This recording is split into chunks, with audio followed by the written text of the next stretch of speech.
Good evening. I'd like to call the City of North Augusta public hearing on its proposed capital improvement plan developmental impact fees this Monday, September the 8th, 2025 to order.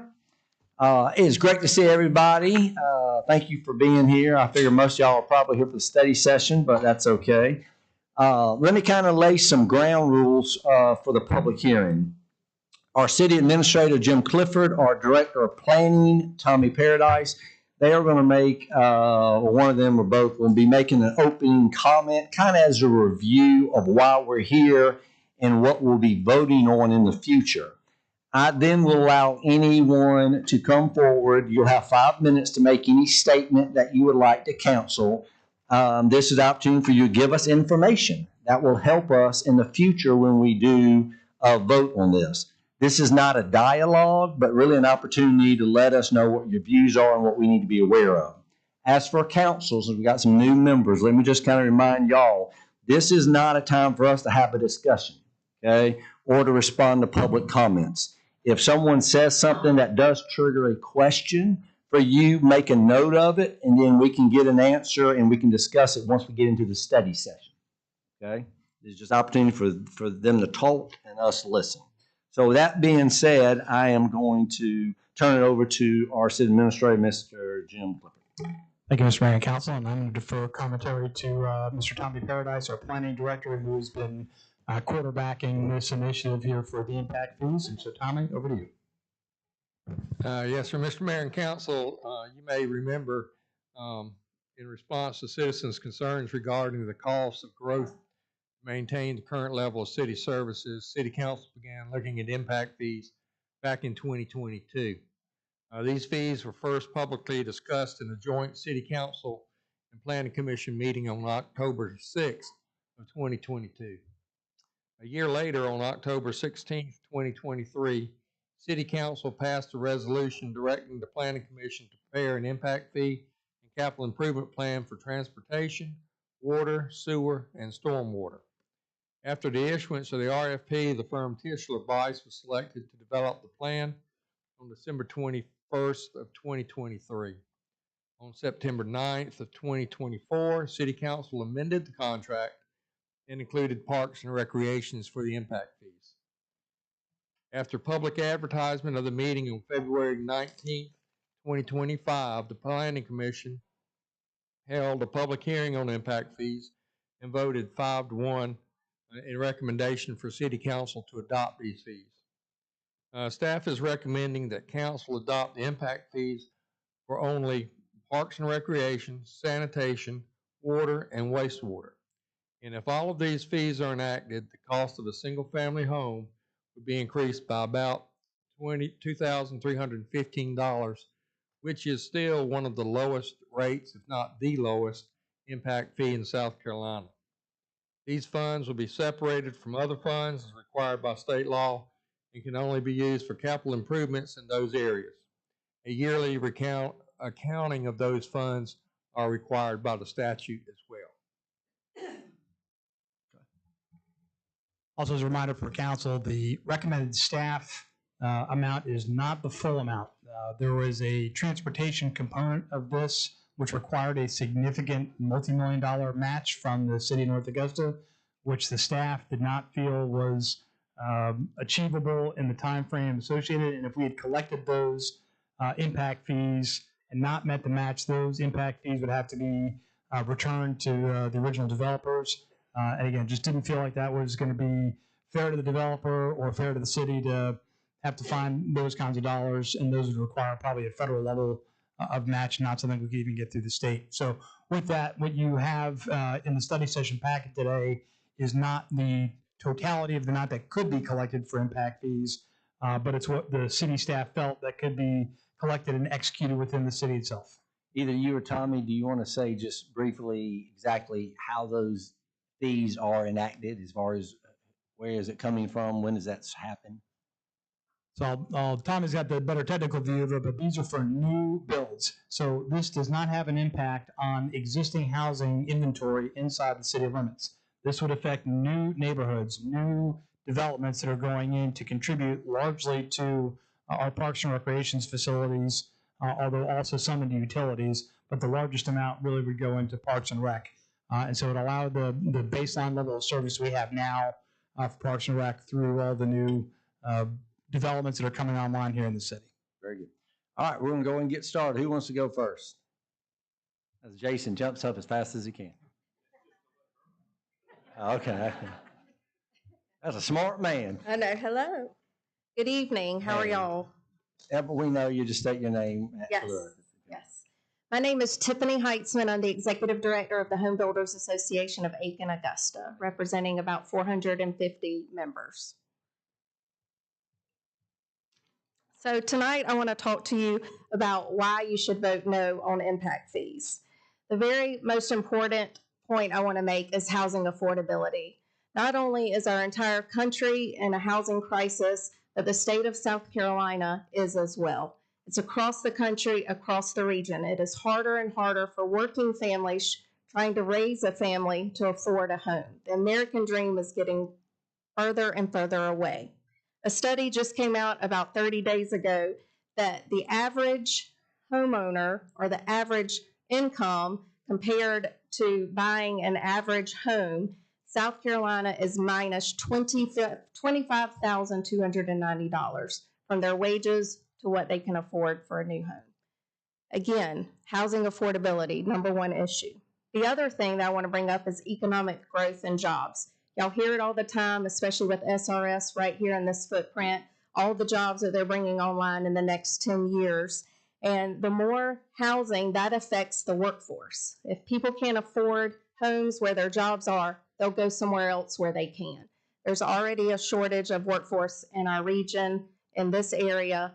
Again, point number two.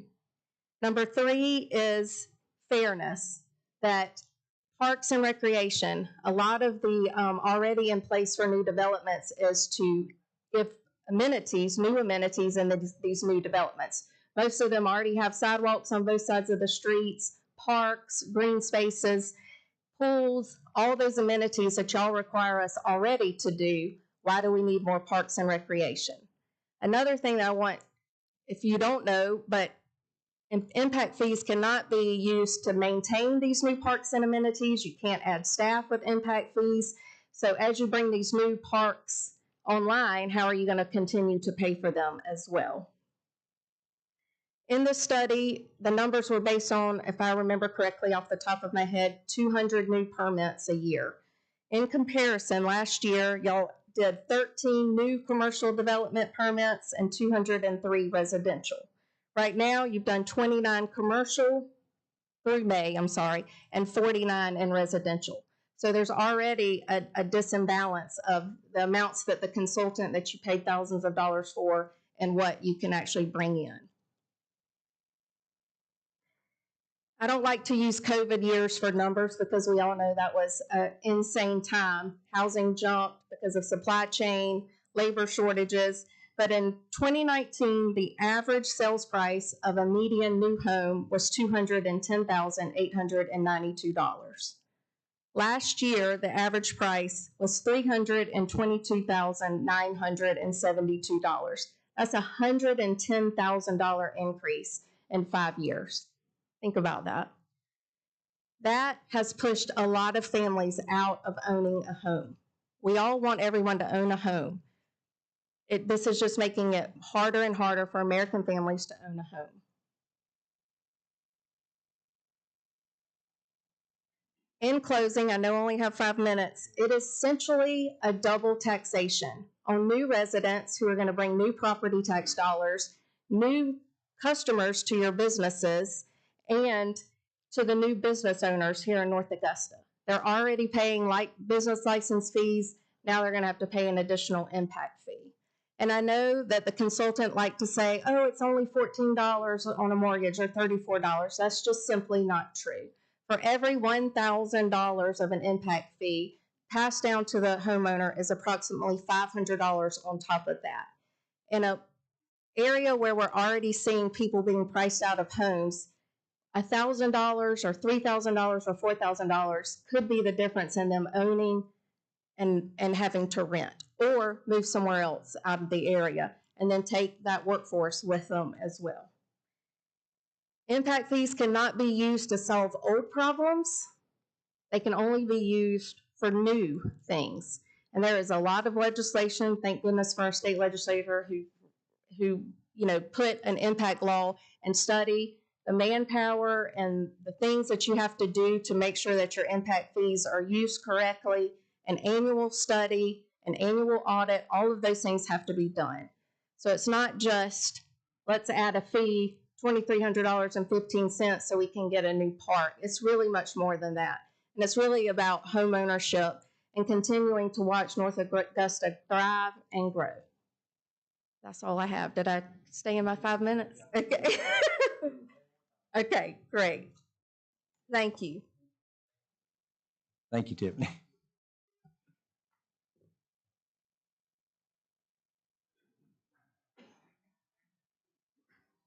Thank you, Mayor and Council. Jason Winter, excuse me, with Ivy Development, 672 Industrial Park Drive, Evans, Georgia, 30809.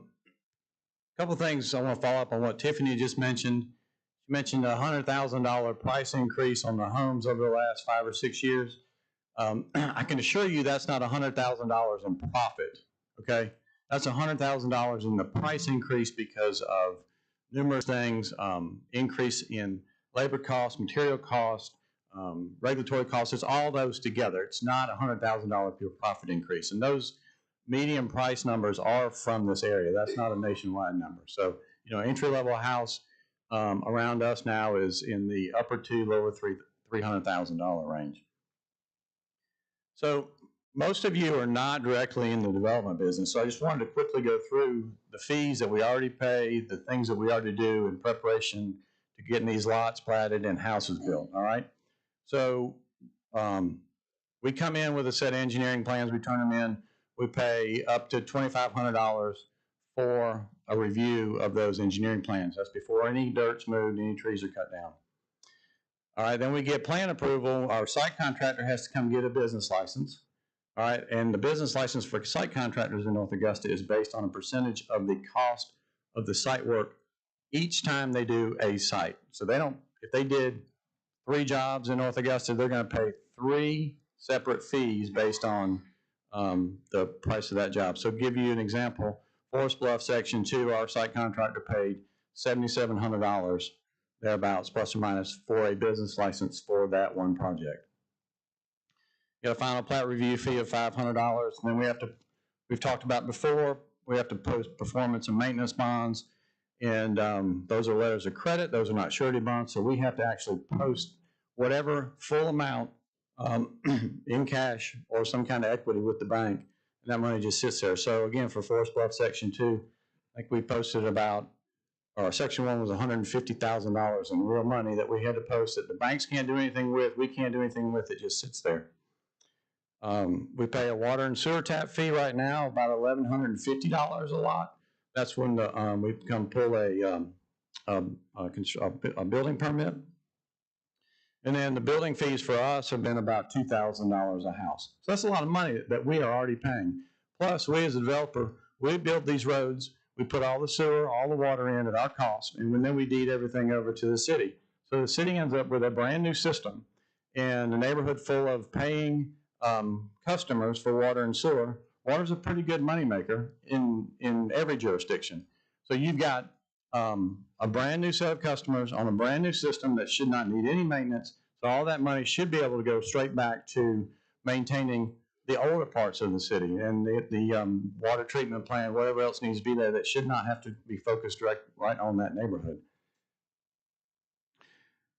The consultant mentioned that there's several different ways that impact fees get gobbled up on our side. Sometimes the landowner lowers their price when they sell it to us. Sometimes the developer sells their lots for a little bit less. Sometimes the builder just eats the cost. Or I can assure you that those opportunities are long gone. We've eaten all the costs we can eat. We're choking right now.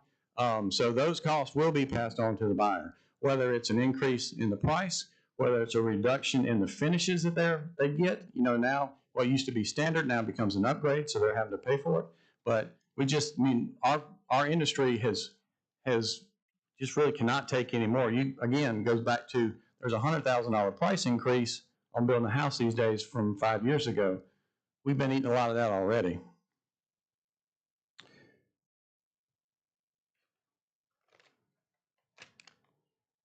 So we'll close out. So initially, where does this stop? Initially, property taxes paid the way for a long time, right?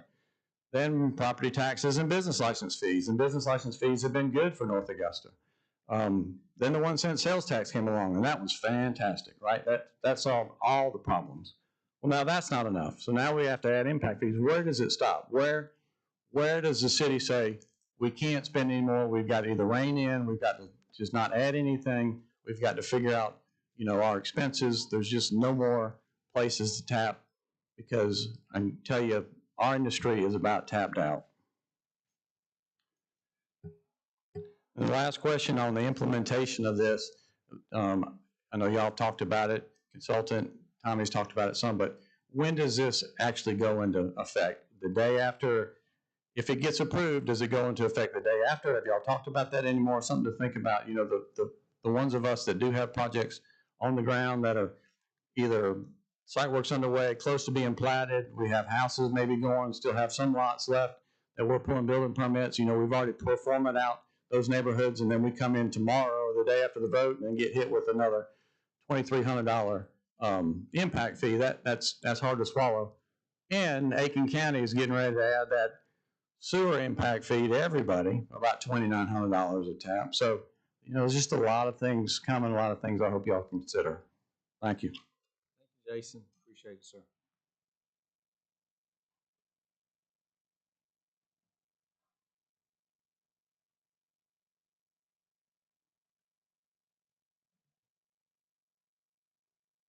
Good evening, Mayor, Council. I'm Lauren McCarthy with Stanley Martin Homes, 2743 Perimeter Parkway in Augusta. Without belaboring the points that my two predecessors here have brought up to you, I wanted to make you all not only aware of the increased costs of housing and development and fees that we simply can't just continue to pass on to homeowners, but the rise in the monthly payment, although I do believe there was an assessment that was done based on a 6% interest rate, it was about $30 a month. But that turns into $360 a year, right? That could be groceries to put on the table. Over a 30-year mortgage, that's almost $11,000 if we pass that on to the customer. So to the affordability point, it makes it much more difficult. One of the things, being in new home construction, we've settled about 230 or so houses so far this year all around the Aiken, Augusta area, is that in order to help homes be affordable, we've had to increase incentives, we have had to reduce our pricing. But one of the things that we have had to do is help buy down interest rates. And so far, through the end of August, I've spent $1.9 million in helping 230 people close. That's almost $8,000 a lot to get them into an affordability range. Not every single one of those homes needed that money, but some of them needed a lot more, and some of them didn't need it at all. Maybe they paid cash for the home. But the majority of those people need help, and they need help now. Homeowners are paying more for groceries. They're paying more for their electric bill. They're paying more for everything. So affordability is a huge concern. There are a lot of homes out there that have a 3% interest rate. The resale market is not going to be able to hold or support the people that are moving to the area that are, we want jobs to come here, we want people to come here, so they're gonna have to look at new construction, which is great for us, except we can't afford to build the houses that they can afford to buy, and that is a huge concern. I know impact fees have long been known, to place a heavy burden on builders and home buyers, just exasperating affordability. But between the fees that we already pay, which I don't need to repeat because you all just heard it from Jason, I do think that costs should be shared amongst the entire community. It can't just be placed on new home construction, new commercial construction, because those are not the only people that are benefiting. And as far as the parks and recreation, sanitation, water that we're doing. We're already putting in these new systems, as Jason had already mentioned. So, in regards to a performance bond, we're getting ready. Stanley Martin's getting ready to open up for sale here shortly, hopefully, at Martintown Ridge, and I think our bond is somewhere in the neighborhood of $300,000 that we have to give in order just to be able to get started there. So we are putting the money forward where we can. We've eaten as much as we can. You know, to have $2 million come off of my bottom line is pretty tough when you're selling houses at $300,000. So those costs are real, and I ask that that be taken into consideration and that these costs be shared amongst the entire community, not just the new community. Thank you. Thank you so much, Lauren. I appreciate that.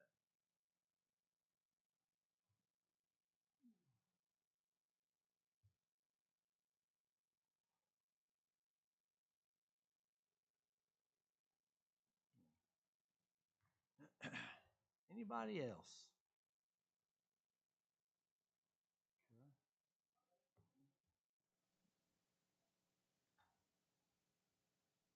I'm Tabitha Waltrip. A lot of y'all know me already, so I've been up here the last 3 or 4 times we've done this. I live at 193 Village Parkway, and I'm a City of North Augusta taxpayer, as are probably many in here. Tabitha, I'm going to interrupt you real quick. You came in late, so I just Sir? want, you came in a little bit late, so I just Yeah. want to make sure what this is right now is about impact fees. Yes, it is. Okay, good. Okay. Where you came in first about, okay, good, perfect. I just want to make sure you come about impact fees. Oh, yeah. It's absolutely about impact All right, fees good. and paying taxes to the Go city. ahead, go ahead. Yeah. So I just want to say I am for impact fees. I understand that it's a high cost to come in and develop somewhere. But for those of us who've already been paying our fair share, if you will, for infrastructure in the city, I think it's only fair that we look at all the growth around us that's happening from all these developments and consider how can they help balance some of those costs to us. We have an aging infrastructure, aging sewer, water lines, I'm sure. We have needs for public safety equipment and facilities, probably. And I know there's budget for that already in place. But I would just ask what is coming down the line with the, I don't know, dozen or so new developments that Mr. Clifford shared with us a few months ago, that we could help balance the cost to those who are already contributing to the community. Yeah, we want to see some growth, but we don't want it unfettered. You know, we want to be able to, and I'm not knocking Grovetown, but everybody saw what happened on that side of CSRA several years ago when they grew so fast that their infrastructure couldn't keep up and they ran into some issues there. So I would say, you know, I understand, but these folks are, I mean, sure, they're sharing in some cost, but they're also making money, okay? And I just want to speak for the taxpayer just for a second. Thank you, Tabitha.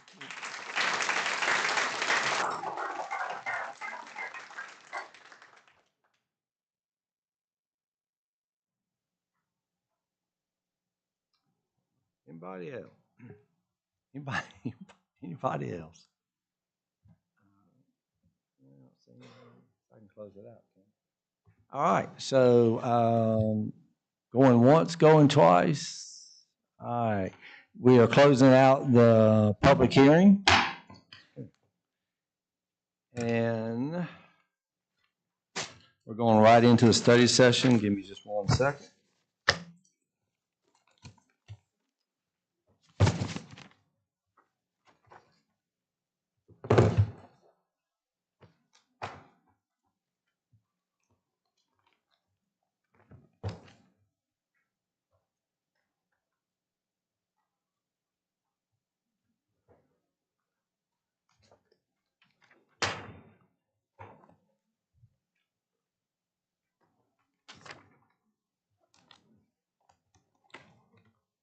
All right. All right, good evening. I'd like to call the study session of North Augusta City Council to order from Monday, September the 8th, 2025. At this time, I am going to turn it over to our city administrator, Mr. Jim Clifford. Thank you, Mr. Mayor and Council. So as our standard practices, we'll go through three major areas for our study session tonight. The first will be the agenda review for next week. The next will be department details. And lastly, we'll go through focus items, first being the update on the animal shelter, second being utility billing system updates. And I would say in the interest of brevity, knowing that we're going to have a large topic tonight for the study session, that the department details are given as a handout to our city council members. They'll also be posted in the minutes of the meeting. So I'm not going to have all the directors come up here tonight and give you an update, but you have those. And if you have any questions about department details, you're free to reach out to me. So as we go into the agenda review, we're going to split it up a little bit. So the first several items, we have no old business, it's all new business. And the first several items have to do with impact fees. So obviously we had the public hearing portion this evening for roughly 30 minutes. And then this will be the first reading of an ordinance, and an ordinance for our folks that are in attendance today. An ordinance requires 2 readings, not 1. So this will be the first of 2 readings. And there'll be several of these ordinances that'll be essentially bundled, if you will. They have to be voted on separately, but they all accomplish, at the end of the day, the same thing, which is the enaction of the ordinance for impact fees. So the first one is item number 6 under Planning and Development Ordinance number 2025-13, adopting procedures for the imposition, calculation, collection, expenditure, and administration of impact fees to be imposed on new development, with a very long rest of the title. And so I'm going to go ahead and turn it over to Tommy Paradise, our planning director, to talk briefly about what that ordinance states and what it's trying to achieve. So Tommy, to you. Yes, sir, Mr. Mayor and Council. What that ordinance does is it sets the guidelines for what we are doing. It says the city is going to collect an impact fee and guides us through the process of how we're going to do that. But it doesn't set the fee. It does everything, tees it up so that we can set the fee, which comes in the next ordinance.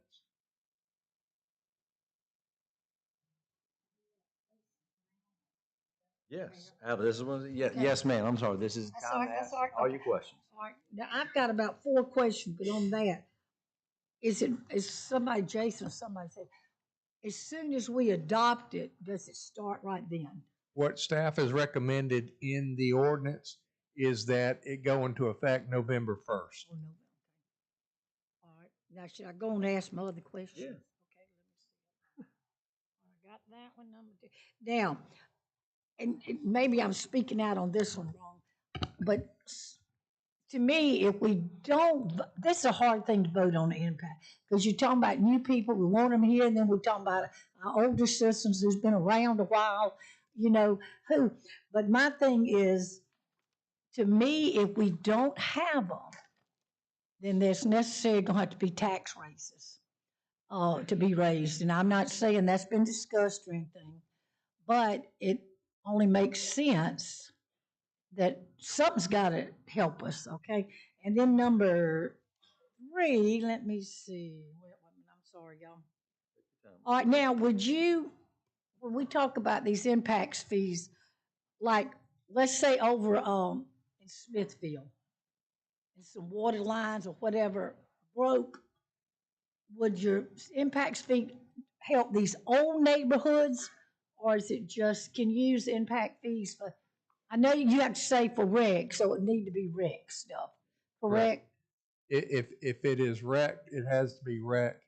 And are you talking about something that's internal to a rec system? Well, just talking about old neighborhoods, on anything. The old water lines, the impact fee is to pay for and to maintain the current level of services. To all neighborhoods. To all neighborhoods, yes, ma'am. All right. And the way that that's calculated with water and wastewater is it's using the recovery method where it's already been paid for, and then the city's recovering, getting money back.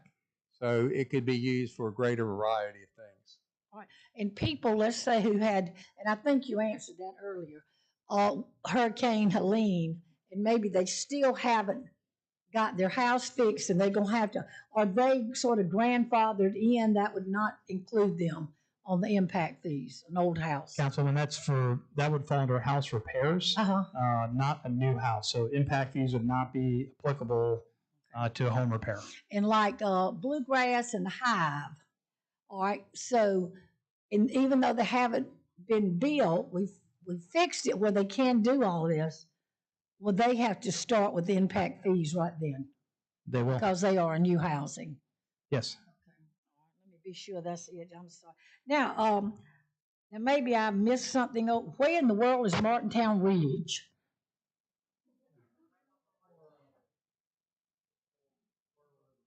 Where? Oh, okay. Oh, well, I'm sorry. I must have missed that somewhere along the line. Okay, and let's see, neighborhood fees. What now? All right. Well, like I said, this is a hard decision to make. And you have answered some of my questions, and some of y'all have said things. But Ms. Pat, but that's, yes.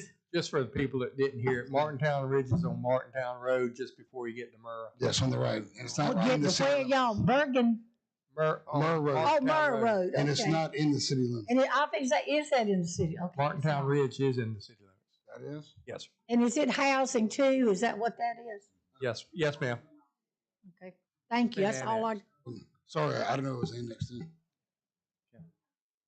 Tommy, do you want to just briefly talk about the credits? Because a good point was made talking about how they calculate credits because they're looking at for that. Because part of this impact fees on some of these, there will be needs for credits depending on their dedicated revenue, debt service, things of that nature, right? And that's in the paperwork. There is some, but the way ours is calculated, I don't believe that we're gonna have to pay. We don't need credits. There's not gonna be any credits. Now, there may be some, if, say, we have a subdivision that purchases sewer capacity from us, new sewer capacity, and of course, that would get credit for that and would not have to pay sewer impact fees.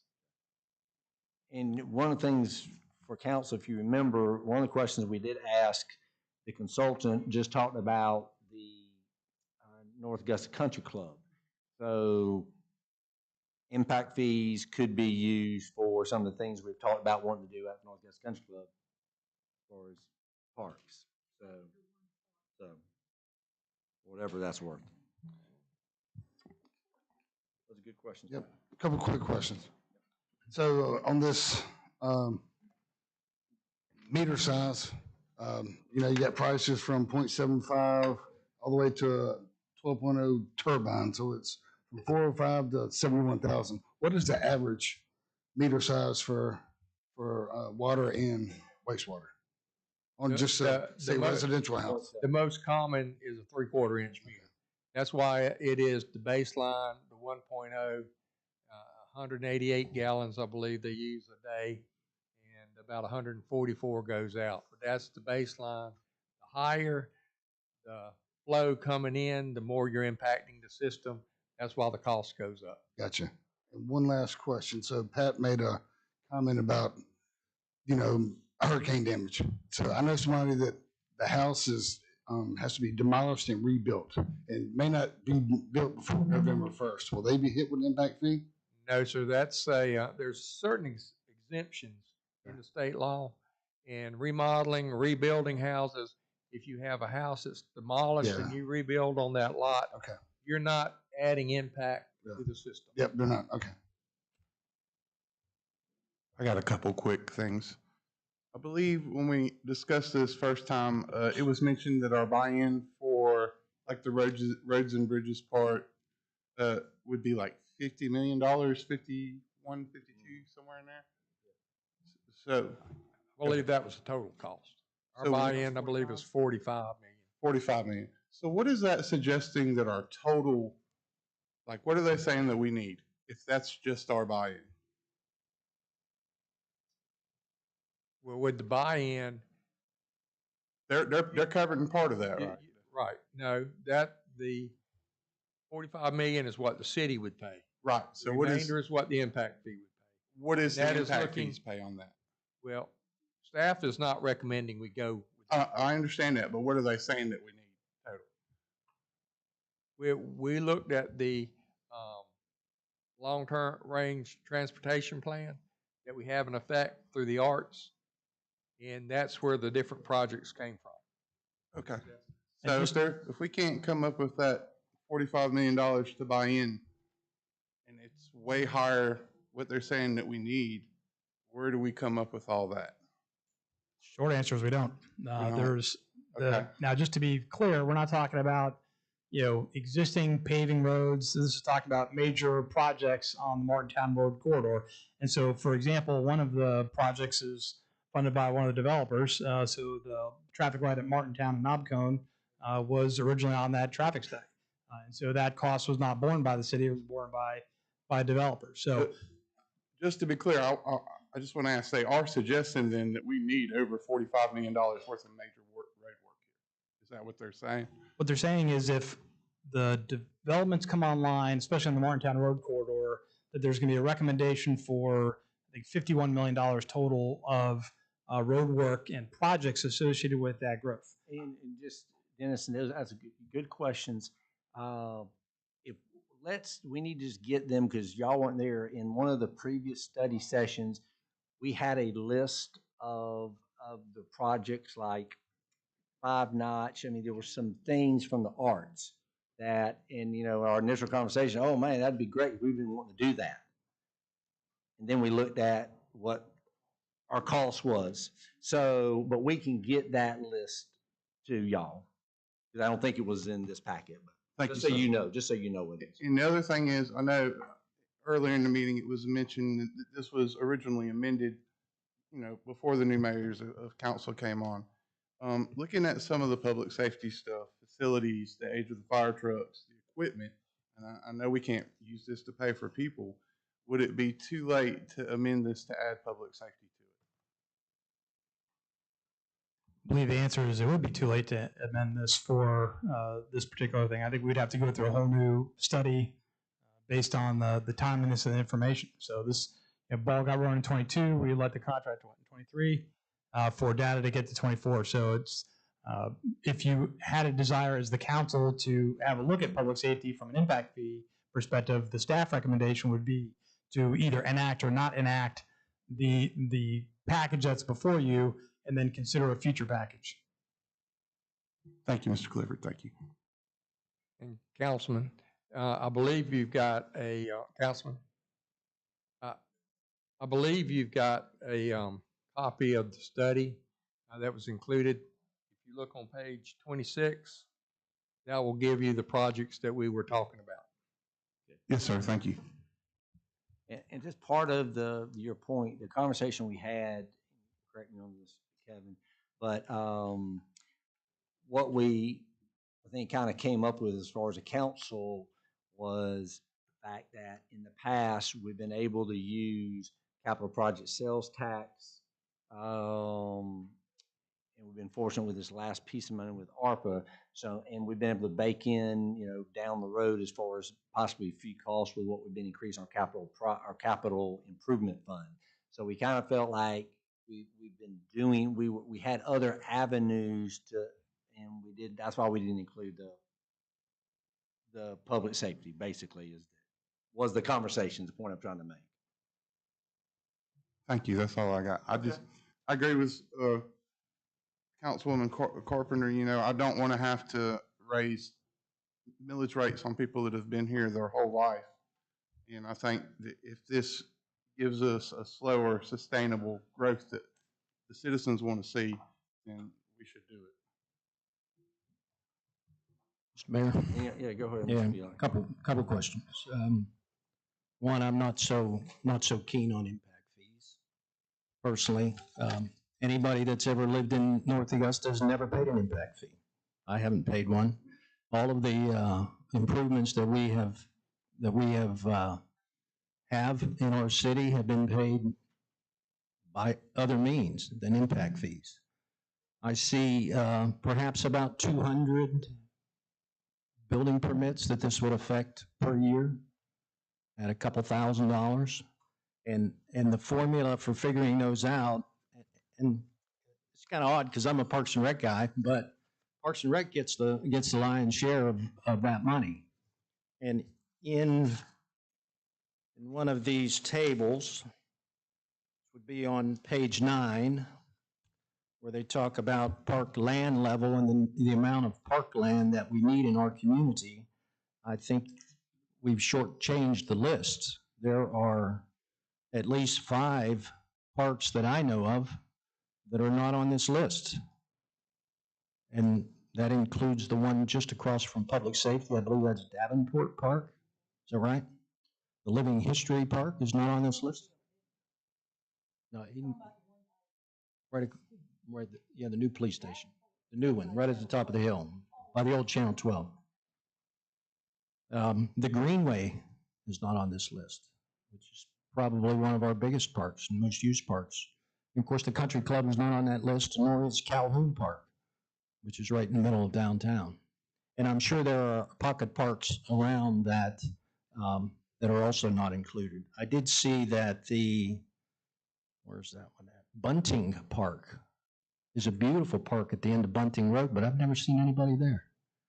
So, I don't think that using impact fees to buy more parkland is a good use of impact fees, personally.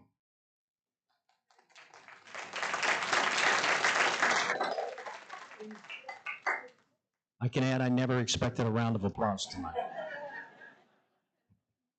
Hold that thought for the second half of the meeting.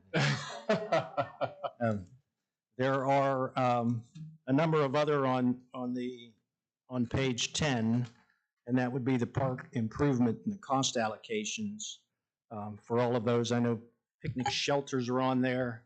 They really need to correct the nomenclature to take Frisbee golf course out and please put disc golf course in there. I think that the disc golf course, the disc golfers would be mad about that. And then their average cost per unit just seems to be just way out of line to come up with the amount of money that is needed for those improvements. So I struggle with that quite a bit. I noticed too that with the number of people that they had coming into the city, this would be on page 18, which would be figure S4. They're saying that a single-family housing unit would have 2.12 people in it. That sounds low to me, that someone buying a house would barely have more than 2 people in it, and that a multifamily unit would have 1.2 people in it. So of 5 units that are occupied, only one of them has more than 1 person in it. Those would all be single-use people. I struggle with that particular estimate.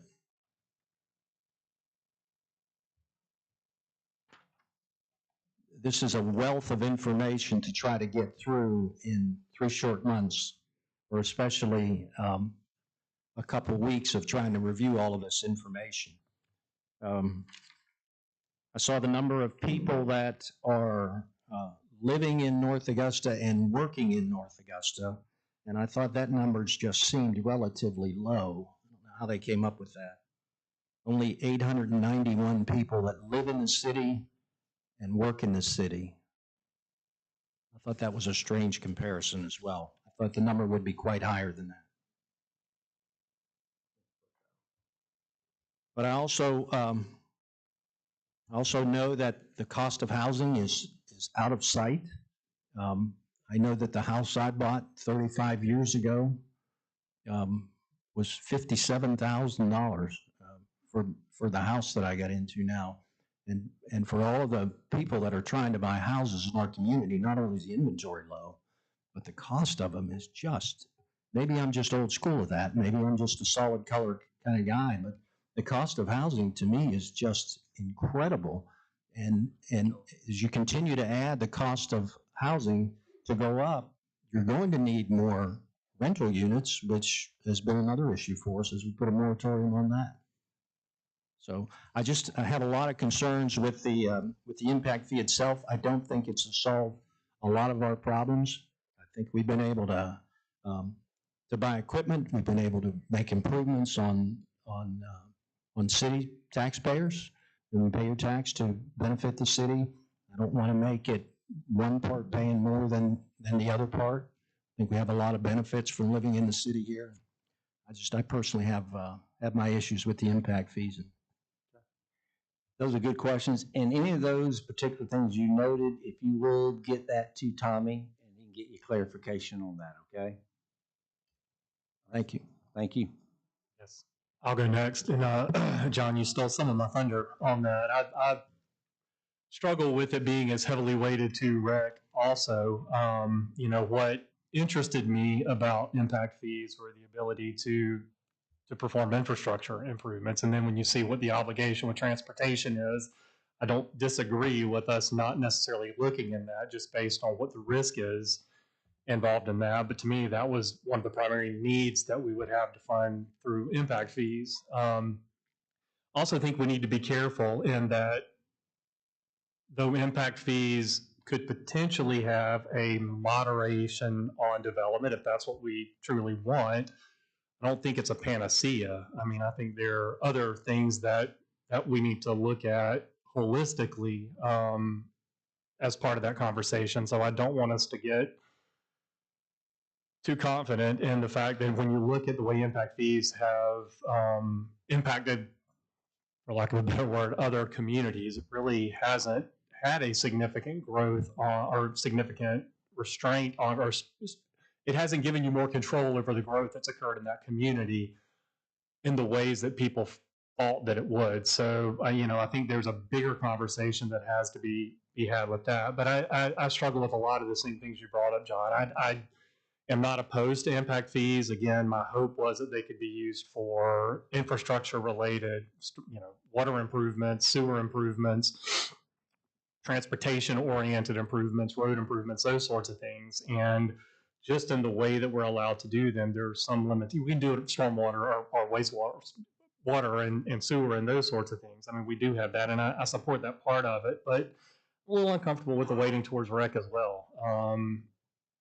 And that's really my friction point on it. I do think there are some affordability concerns just based on overall. I don't think that's a invalid point. I think they're absorbable by most people. Again, assuming that prices moderate at some point, which is a question that none of us can answer right now. But I'm struggling for a lot of those exact same reasons. I am a supporter of Parks and Rec. It's a part of who North Augusta is. I get that. I mean, it's part of our character, but weighting all of this towards that so much, I'm struggling with that as well. I mean, I got a lot of thinking to do in thinking through that, because that's an issue that I have with it as well. Yep. Councilman, I'd like to also add that I know a lot of our Parks and Rec facilities are used by non-citizens. I think if you take a look at the tennis courts down on Buena Vista, you take a look at the splash pad, you take a look at the greenway, you take a look at the disc golf course when it was operable, that many users of our facilities are from out of town. They didn't pay anything into that effort. And if our facilities become overrun, I think that our citizens should have priority over that, and some kind of some way to limit use of that to our citizens as a priority over non-citizens. So I've got a few concerns myself over the impact fees. I know my biggest concern is housing affordability. I know a few years ago when my daughter moved here back home from Kentucky, it was very difficult for them to find affordable housing, and that was when interest rates were 3.5%, 4%. So I definitely understand how the higher rates have really impacted housing affordability. And I think by adding additional fees on top of that, it does struggle younger families. And then now to hear talk of the possibility of a $2,900 sewer tap impact fee added on by the county, now you really are adding a significant amount of money to the cost of a home. Some other issues that I have concerns about, kind of like Jason said, how much is enough? We start with a couple $1,000s here, and then next thing you know, you're adding on additional cost, and before you know it, we're like Fort Mill with a $40,000 impact fee. So I don't think anybody wants to see that here in the city. So, and then lastly, my other concern is just in doing some research, I've seen a number of municipalities being sued over impact fees, and I just want to make sure that, where is our risk? What is our risk for anything like that happening here? So, Very good. Thank you. Mr. Mayor, I have one more question I just thought of, and Mr. Paradise, this may be for you or Mr. Clifford. If the city does not pass impact fees, can the county pass impact fees in city limits?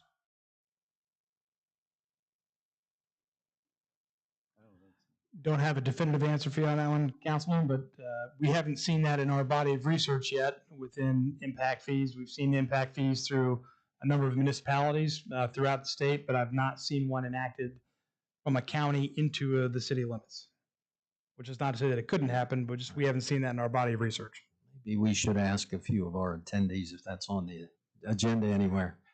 But that would definitely be an interesting point if the county was able to put impact fees in and the city would lose out on all of that money. That could be a game changer for me. But I don't know if that's a possibility or not.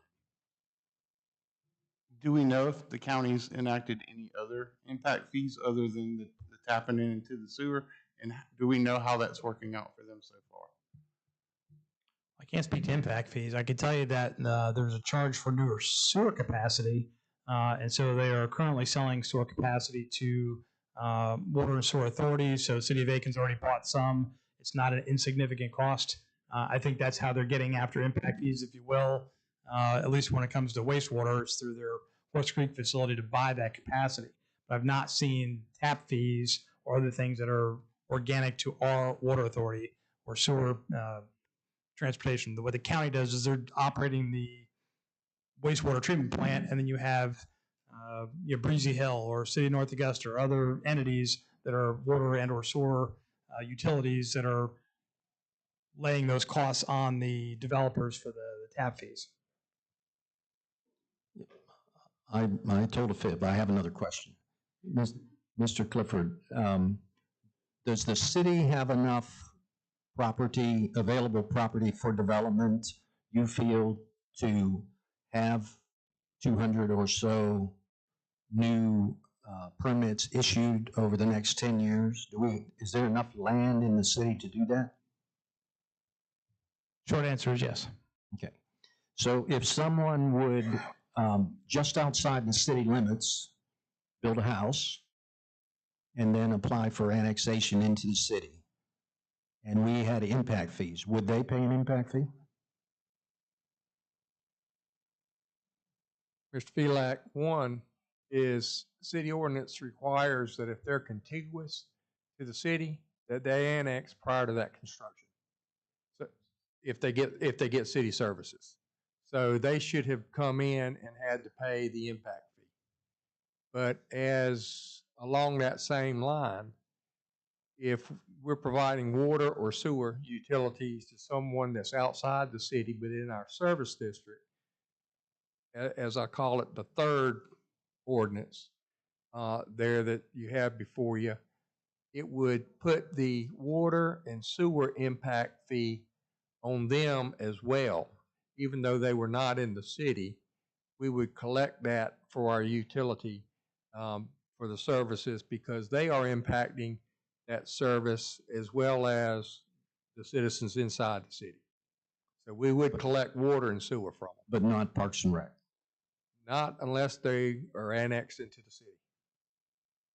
Parks and Rec are based on city residents' population. So they're not included in that calculation.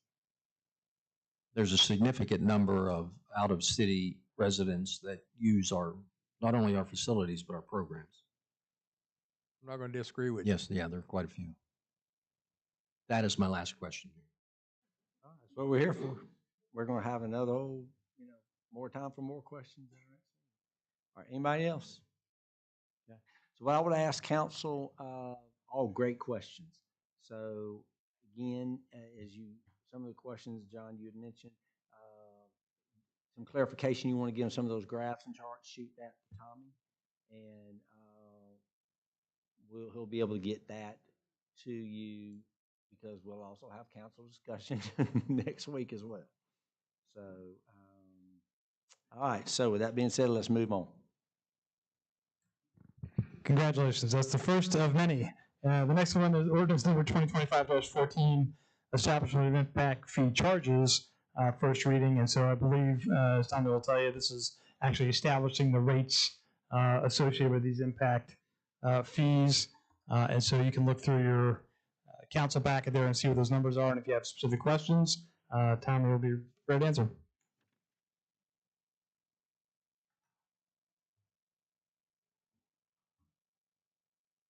Go ahead.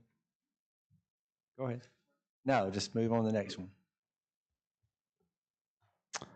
Item number 8, planning and development ordinance number 2025-15 to amend section 2-16 of the City North Augusta Code regarding impact fees for properties with utilities provided through annexation agreements. And that kind of gets to some of Tommy's answers to Councilman Felak as far as the rules associated with annexing properties, credits therein.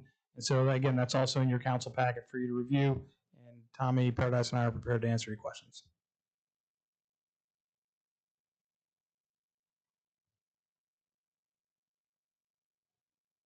Last thing for Tommy, under planning and development, ordinance number 2025-16 to amend the zoning map of the City of North Augusta, South Carolina by rezoning plus or minus 0.4 acres of land owned by HF Developers LLC, tax parcel number 007-1301-014 from PD Plan Development to DTMU2, Downtown Mixed Use 2. First reading, Tommy can talk about the guts of this, but essentially this allows for the addition of property next to parcel K, which is the apartment parcel closest to Hammond's Ferry. And if the council recalls, you would agree to have the parking plan include some parking spaces there as part of that side parcel, and this allows the zoning action for that to occur. And Tommy, if you have anything else you want to add.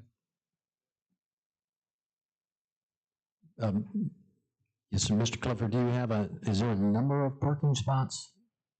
Any estimate? 100?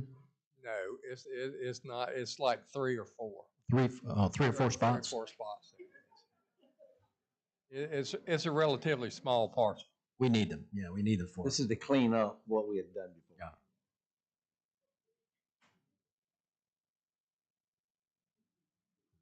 All right, I'll move on to under public services, item number 10, resolution number 2025-28, authorizing multiple expenditures from Fund 36 ancillary to the Regional Solid Waste Transfer Station project. So really for newer council members who have not had one of these in front of them before, the city is in receipt of Department of Energy settlement money, which was negotiated through the state legislature as far as the disbursement of those funds. And the city of North Augusta is authorized to execute funds against 3 named projects by the legislature. So the first is the transfer station, which most of you went and saw the ribbon cutting event on that, which allows us to take the smaller trash trucks that you see in your neighborhood to dispose of that trash into a larger 18-wheeler to take it out to the Three Rivers disposal site. So it allows us to have a revenue line by doing that, and also allows us to be a little more efficient on the movement of solid waste. Second item is cyber infrastructure, and the third item is the new Savannah Bluff lock and dam. And so ultimately, that was $37 million put into the LGLI fund, and that amount of money, principal, generates a significant amount of interest. And so the safest and most conservative use of those interest dollars is against those 3 main projects that the state legislature has set aside. And so you, as the council, as far as the previous members, not the new members, had authorized multiple disbursements of interest money for the transfer station project. And so that's what's before you here today, mostly for equipment, but also for a building which is going to house transfer station equipment and also the trolleys. And so item is before you. And what I also want to tell you is that the plan, so these are one-time expenditures, but I also don't want to build a plan around interest money because that's not going to be there forever. And so ultimately, the vehicle plan for the material recovery facility and for the transfer station is going to be paid long-term by revenue associated with the transfer station. So this is almost like startup cost with the business. Allows us to kickstart the project, to get additional vehicles in there to make that essentially more efficient. But then future expenditures at the 5, 6, 7 year mark for the replacement of vehicles, we anticipate gets funded out of the revenue line for the transfer station. So I'll pause for any questions on that.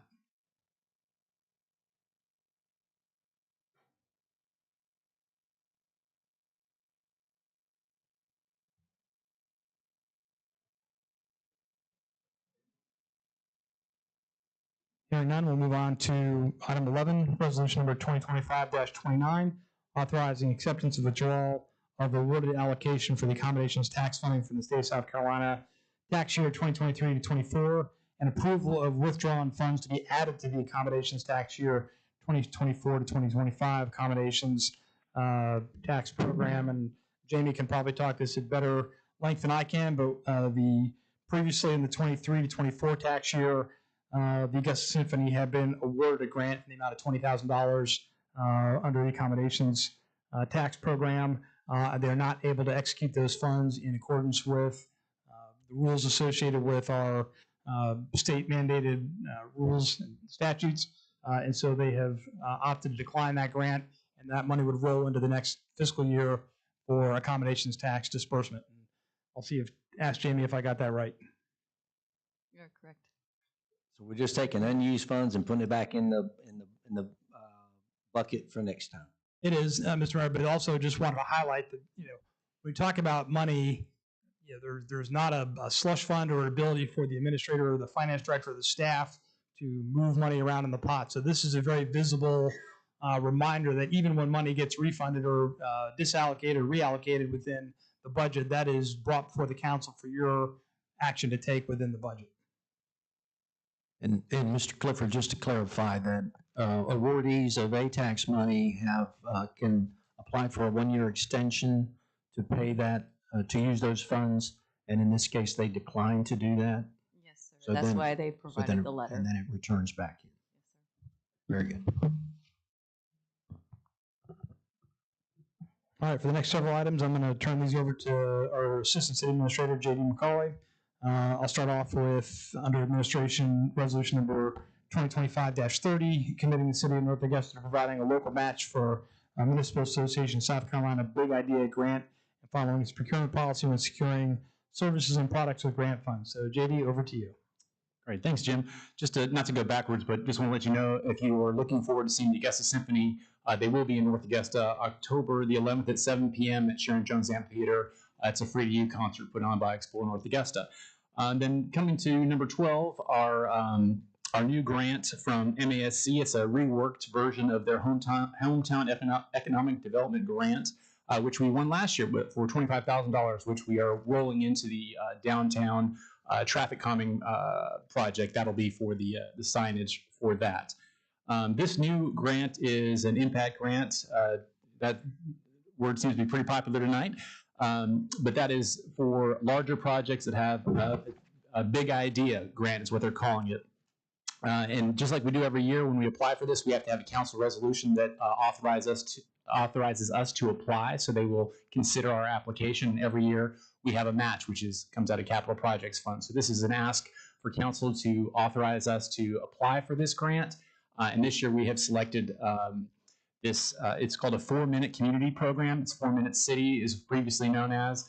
What it does is it is a company that partners with local citizens and businesses to make AEDs available within 4 minutes of somebody who has a cardiac arrest in our city. If you're looking for examples, they have rolled it out in Forsyth, Georgia, and Sandy Springs, Georgia, with great success. It's a company called Avive, and it's something that they would integrates with our 911 system. Chief Thomas has been very instrumental in helping us work with Edgefield County and Aiken County EMS to get the data for them to do an assessment of our city. And they have a plan in place for us that we would apply to MASC with. We would submit that with our application. So I yield to you for questions. I would say it's an outstanding grant opportunity through MASC and 100% support this one. It's pretty impressive, and Chief did a lot of demographics and ran the numbers, and it's pretty powerful, the location where they could be throughout North Augusta in the need. So anyway, any other questions for JD? Just, so they're training citizens on how to use the AEDs in specific locations around the community? Yes, so what they do is they reach out, it's voluntary, so you would, as a citizen or a business, you would volunteer to be part of this, you'd be trained and be given an AED. They're very expensive. If you'd like to have them at your house, they're upwards of like $600. So the benefit to the private citizen or business is that it's provided through this grant program to be at your residence or at your business, so that your neighborhood or your neighbors would be within, again, 4 minutes of an AED. As that is the key to saving your life. CPR just kind of keeps you going for a little bit, as you guys know. So it's very important. So yes, trained and the hardware. So yes. So a call comes in, you have it, you have to go out to the... You have volunteered to, yes, be part of the program, and that's what it integrates with our 911 system, which we're very thankful that it has been upgraded recently to be able to integrate with this system. So the dispatcher would get the call, hit a button as part of their process, and it would be dispatched to the nearest AED to somebody who's in distress.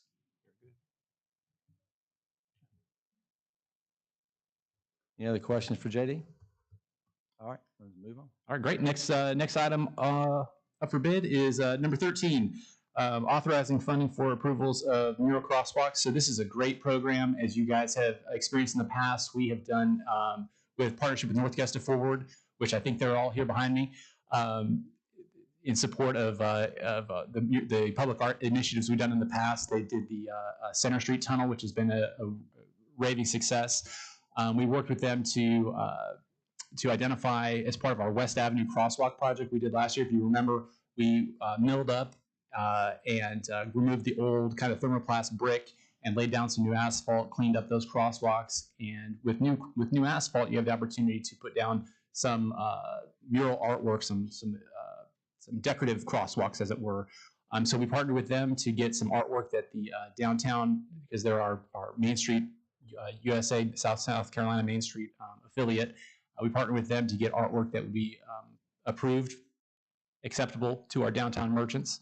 We walked that through the Mural Review Board, which is the independent group that you guys have appointed to review artwork to make sure it meets a certain threshold for our community. And so what's before you tonight is authorizing crosswalks at on West Avenue at Pine Grove. It's kind of like your thoroughfare to our new Creighton Park, which we partnered with them as well to bring Creighton Park to life, a revitalized version of that. And that kind of is your thoroughfare connection from the downtown park to downtown. So that's the intersection that is before you tonight. And with that project, the funding for that project came from the Porter Fleming. It's a grant we received, so this is grant-funded project. That's something very important. It's about $45,000 of that, of the amount for the crosswalk comes from that grant. And then the project that I mentioned earlier, the 2004 refurbishment of the crosswalks, came in under budget about $20,000. So with the cost savings in that and the grant, we can fully fund there are two crosswalks which go across west there at Pine Grove. And we're looking to get that done before the end of the year, but hopefully we'd have it done by November, which is when South Carolina Main Street brings their crew here to visit our city with all the great things North Augusta Forward and the city have done to liven up our downtown area. And we have been out for bid, and that bid was, the low bid was Asphalt Concepts, and we would also be awarding that bid, be approving the location of the mural crosswalk, and then approving the funding as well. Would what it looks like go before the group we It already has appointed? it in the packet. Uh, Yes. Well, I didn't get a packet. Yeah, it this is. week. They've I'm approved it. sorry. That's it. They approved it. Yep. So JD, is that design set in stone? So that the artwork is not the mural review board exists so council doesn't pick and choose art. So that has been before that review board, and they're the ones that say up or down for the artwork. You as council, since you're the owners of the road, you can up it or down whether or not you want the mural there. But we have no say-so in the design, correct?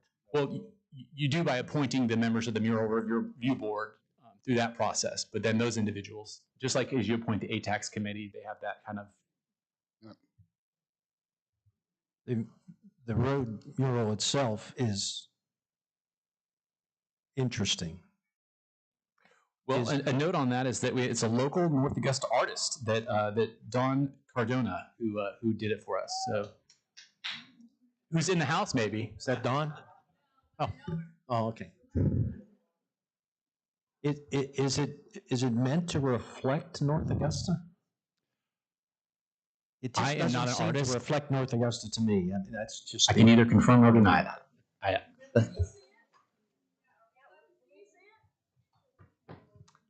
We don't have it up on there, I don't think. I don't think we have a digital copy. It'll be We can make available as sure we part of have it. the. We'll have as part that of up next week. It'll be part of the minutes. But now we do vote on they choose, the council votes, yes, we want it, no, we don't.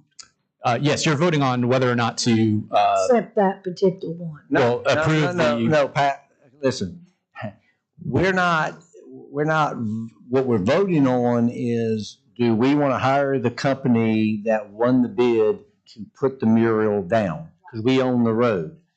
This is exactly why 4 years ago, we put together a review committee of citizens. So the 7 of us trying to decide, do we agree on the same art? We would be here longer than we would for the impact fees.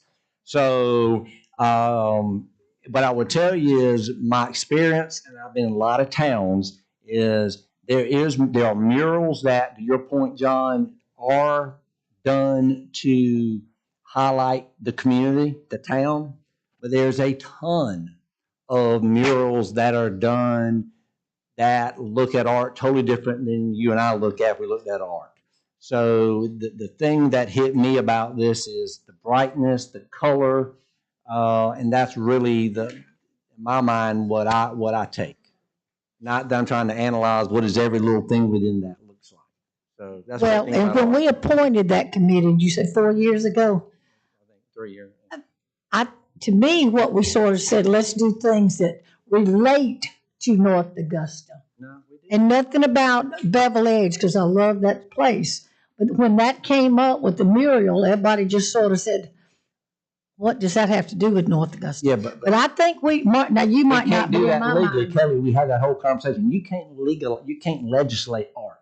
No, I'm not saying that, but I'm like John, where does that, so, and to me, it's very busy, and maybe that's good that it's very busy, because the crosswalks, maybe you'll see it with all that bright colors. So, Yeah, I did. like I said, in my book, I would really wish we had something that was related to North Augusta. That, you know, Well- when you look at the city, but that does not relate to North Augusta. No. I mean, I think what we want is something that's bright, because the idea is we aren't wanting people to stand in the crosswalk and look at it. And we don't want cars to stop. It is to add to the vibrancy of, instead of just having 2 white lines or having that peeled brick or whatever, it's something to give some brightness, some vibrancy. It's kind of how I look at it. But go back to what I thought we voted on, that we would maybe have the final say as a council.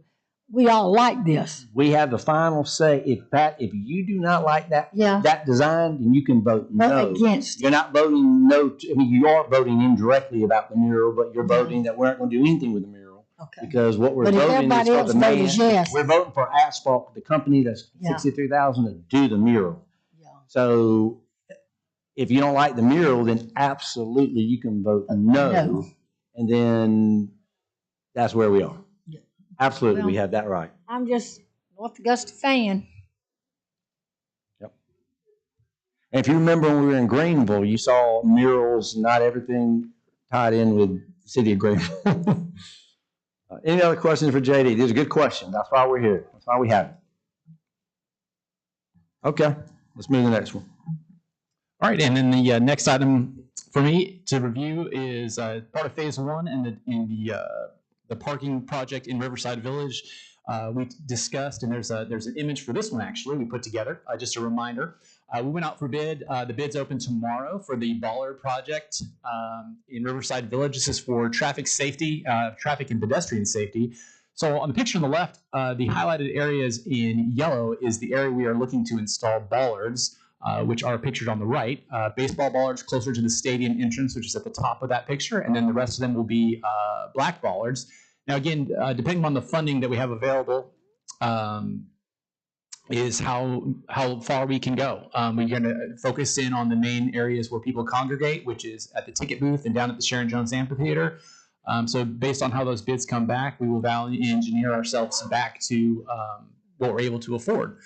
So we'll put baseballs up near the baseball stadium and then the bollards the rest of the way, and it protects vehicles from inadvertently going into crowds. As that's whether that's intentional or unintentional, we want to make sure that our pedestrians are safe in Riverside Village.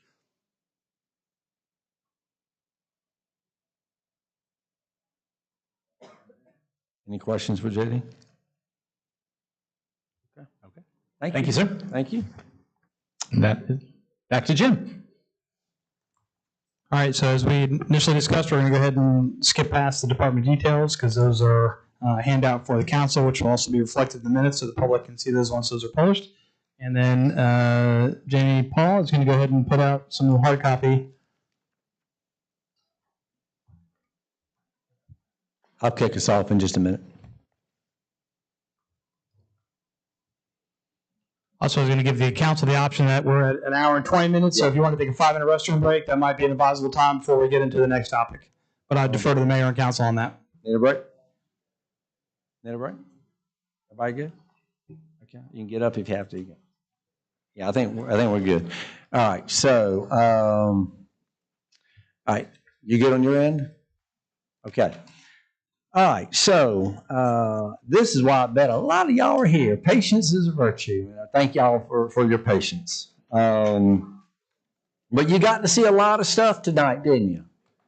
You got to hear about how our study sessions work and some real topics that impact you as citizens. So hopefully you found it worthwhile, even though you've had to wait an hour and 15 minutes to us to get to this point. Let me just say this. Before I turn it over to our city administrator and chief of police, let me kind of explain how we're going to work this. Jim and chief will go over the background and the possible solutions for us as a council to consider. At the end, they're going to make a recommendation to us. Now, the 7 of us, we're going to discuss it. We'll ask questions because this is the first time that we as a council have had conversation about this. Now, I will ask council, if you would, save any questions you have until after the presentation is completed. Okay, so Jim and Chief are going to go over stuff. Just write your question down, wait so they can get through that. Now, once the presentation is done, here's how we're going to do it.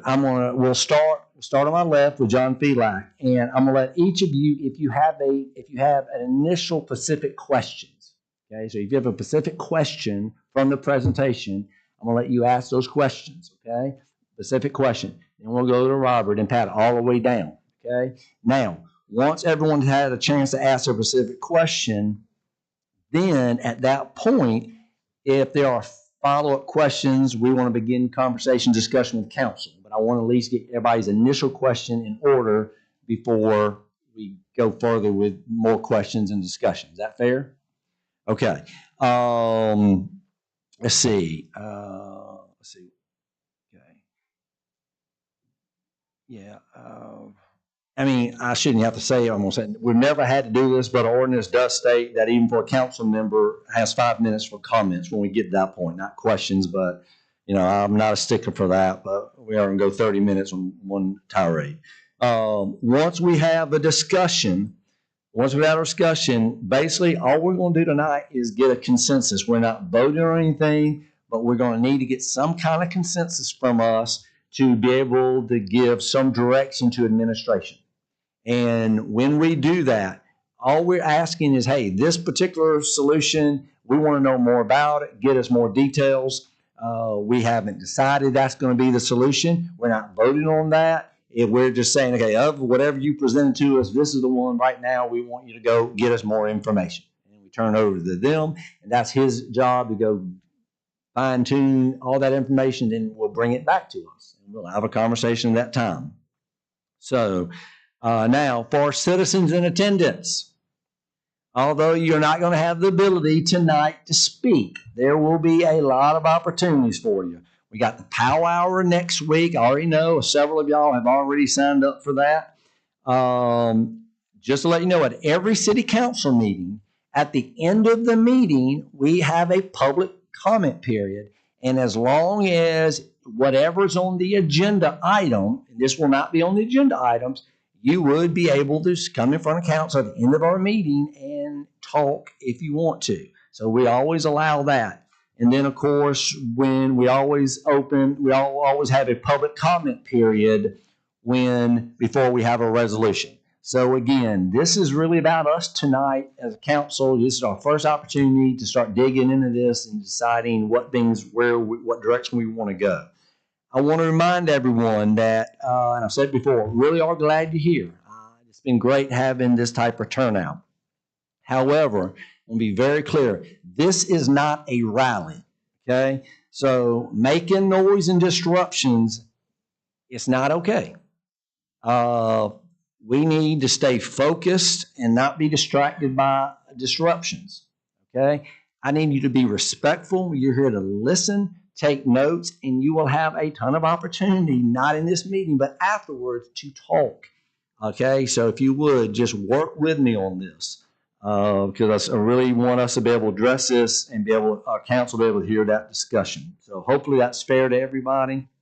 So with that being said, I'm going to turn it over to Jim Clifford. Thank you, Mr. Mayor. I think we'll go ahead and get the slides up.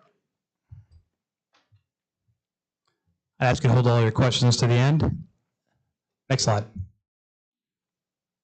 So a couple items here. One here, you can see what the purpose statement is, and then talk through a little bit of the facts.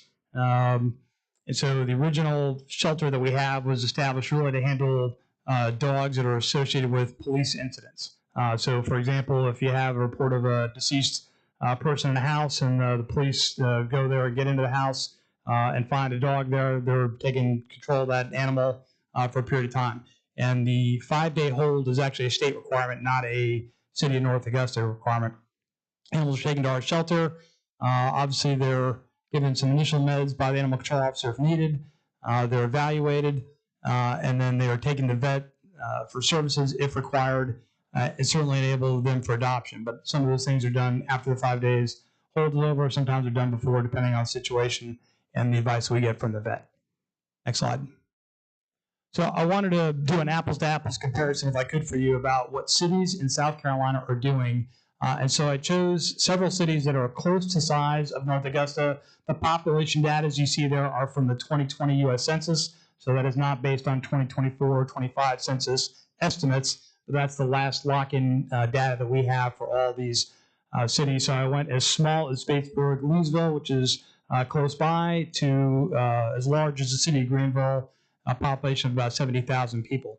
And so you can see their ACO stands for Animal Control Officer, and shows how many folks are on the books. And Spartanburg is a different case. They're actually authorized 2, but they only have 1 filling a slot. They're missing 1 person right now.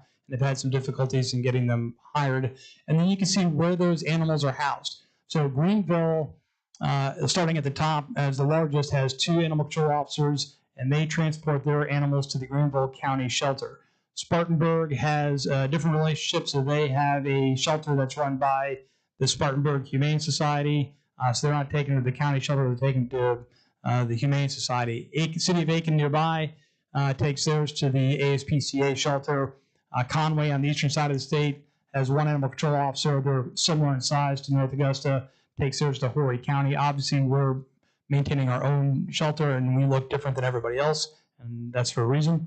And then Simpsonville, also close to our size, also has an agreement with Greenville County. And you can see easily in Batesburg, Leesville have 0 animal control officers. That's because they have a relationship with their respective counties where the county is actually picking up animals inside their city limits and providing full animal control within those cities, because the cities are not doing them themselves. They're doing that at a cost, but they basically contracted that function out to the county in which either they reside or they're next to. And then we also went and looked at Greenwood, which we had gone to for a council offsite, and very same scenario where they have one animal control officer, and that animal control officer takes animals to the county shelter, not their own shelter. So Florence is the only city in the state of South Carolina operating a shelter. They do that in partnership. That's a typo. It should not be the ASPCA. It should be the Humane Society for Florence. But they did so with a partnership, and so they have a large number of staff working there, and the Humane Society has a large number of staff. And so what I'm trying to show you here on the slide is that the staffing reflected in all these cities, minus Florence, reflects the fact that the primary duty of the animal control officer is to transport those animals, to collect and transport animals to a county or partner facility, not to run a 24/7, 7-day-a-week shelter internally. Next slide. So I watched and listened with great interest a number of the citizen requests as far as funding. So I wanted to put this out here for everybody to see, so everybody understands the limitations about city funding. And I can tell you that even being here 5 years in the job, that local government finance is super complicated, or at least can be. So I wanted to lay out why certain funds can be used and certain ones cannot. And so I'll start at the top here and talk about capital project sales tax. So we are currently executing property sales tax 4, project sales tax 4, and we'll start collection on 5. That's a voter referendum item that goes on the ballot in November, and by law, we are required to execute the only projects that are on that voter referendum. So for example, if the city had requested 2 fire trucks on that voter referendum, but then determined later that actually needed 3, you would still be restricted to only buying 2 fire trucks on that voter referendum item. It's very tightly controlled by state law and administered by the county. So there is nothing in capital project sales tax 4 or 5 that relates to animal control. And as I talked about with the interest funds earlier, you have Department of Energy settlement funds, which again, that project list is determined by the state legislature, which was done with city input. They didn't do it in a vacuum, but that's not to be altered, at least not in this point in time, without a full session. Next, we have the American Rescue Plan Act funds. Those funds have to be fully spent. They had to be obligated by the end of 2024, but they have to be fully executed as far as the projects by the end of 2026. And so all of those funds are obligated against ongoing projects, either that have been completed or will be completed by next year. So for example, the wastewater interceptor pipes, the 8-inch pipes, the Carolina Springs lift station, the Clay Street pump station, a number of fire trucks too that were ordered, one of which is here, one of which will arrive in the spring. All those were obligated, and we had 13 separate public actions through ARPA to talk about how those funds should be spent, and the city council largely focused on infrastructure and public safety based on a number of the recommendations from my office and from the staff. You also have hospitality and accommodations tax, which again is dictated by state law, primarily for use by tourism. And then you have impact fees, which if collected, is also dictated by state law, and for our case would only be used for Parks and Rec and for infrastructure, but not for animal control. Where that leaves you is in the general fund, which is property taxes essentially, and also business license fees, and also the capital projects fund, which is the rollover from the general fund, is essentially the city savings account for doing improvements to city facilities, and so also largely encumbered by property taxes. And lastly, if there is a request at some point in time for the state legislature to set aside funds for a facility, in our discussions with our delegation, things that are going to go before the legislature have a better chance of making it through the legislature if it's a regional use as opposed to sole use for a city. So sometimes you have emergency use things. So for example, we had the issue on Woodlawn Avenue where we had the major sloughing off of terrain, and we had a public safety issue. We were able to work that through with DOT, and the delegation was incredibly helpful for doing that because that was a life, health, safety issue. But for future items, regional projects compete well, and local projects do not compete as well within the legislature. Next slide. So we look at really three options here as a staff for animal control. And so one is you can do the status quo option, which is continuing in the same manner that we've been doing business since the 1990s. That's always an option. The second item would be to expand staffing and invest in the shelter, which is also an option. And lastly, partnership at a county or outside facility, which would be the third option. Next slide. So option one. So I know a number of the folks here in the room have seen the facility that we have. It is not in an ideal location to move adoptions. You know, if you go look at the ASPCA facility in Aiken, or even if you look at the county facility, it's in a location where the rank and file public can come and take a look at those animals and do transactions there and leave. Ours is on the operations facility, which is the backside of the material recovery facility and the operations there. So not ideal for vehicles to be transiting back there, especially with all the large sanitation vehicles and trailers that are moving about in that space. We also don't have an on-site vet, and it's not really practical for volunteers to be there on the weekends without having oversight from a city personnel. And really, at the end of the day, I think as you all have seen, that one animal control officer is not enough to manage a facility that's running 24 days or 24 hours a day, 7 days a week, 365 days a year for what we have. So that's the problems that we have currently with the animal control. Next slide.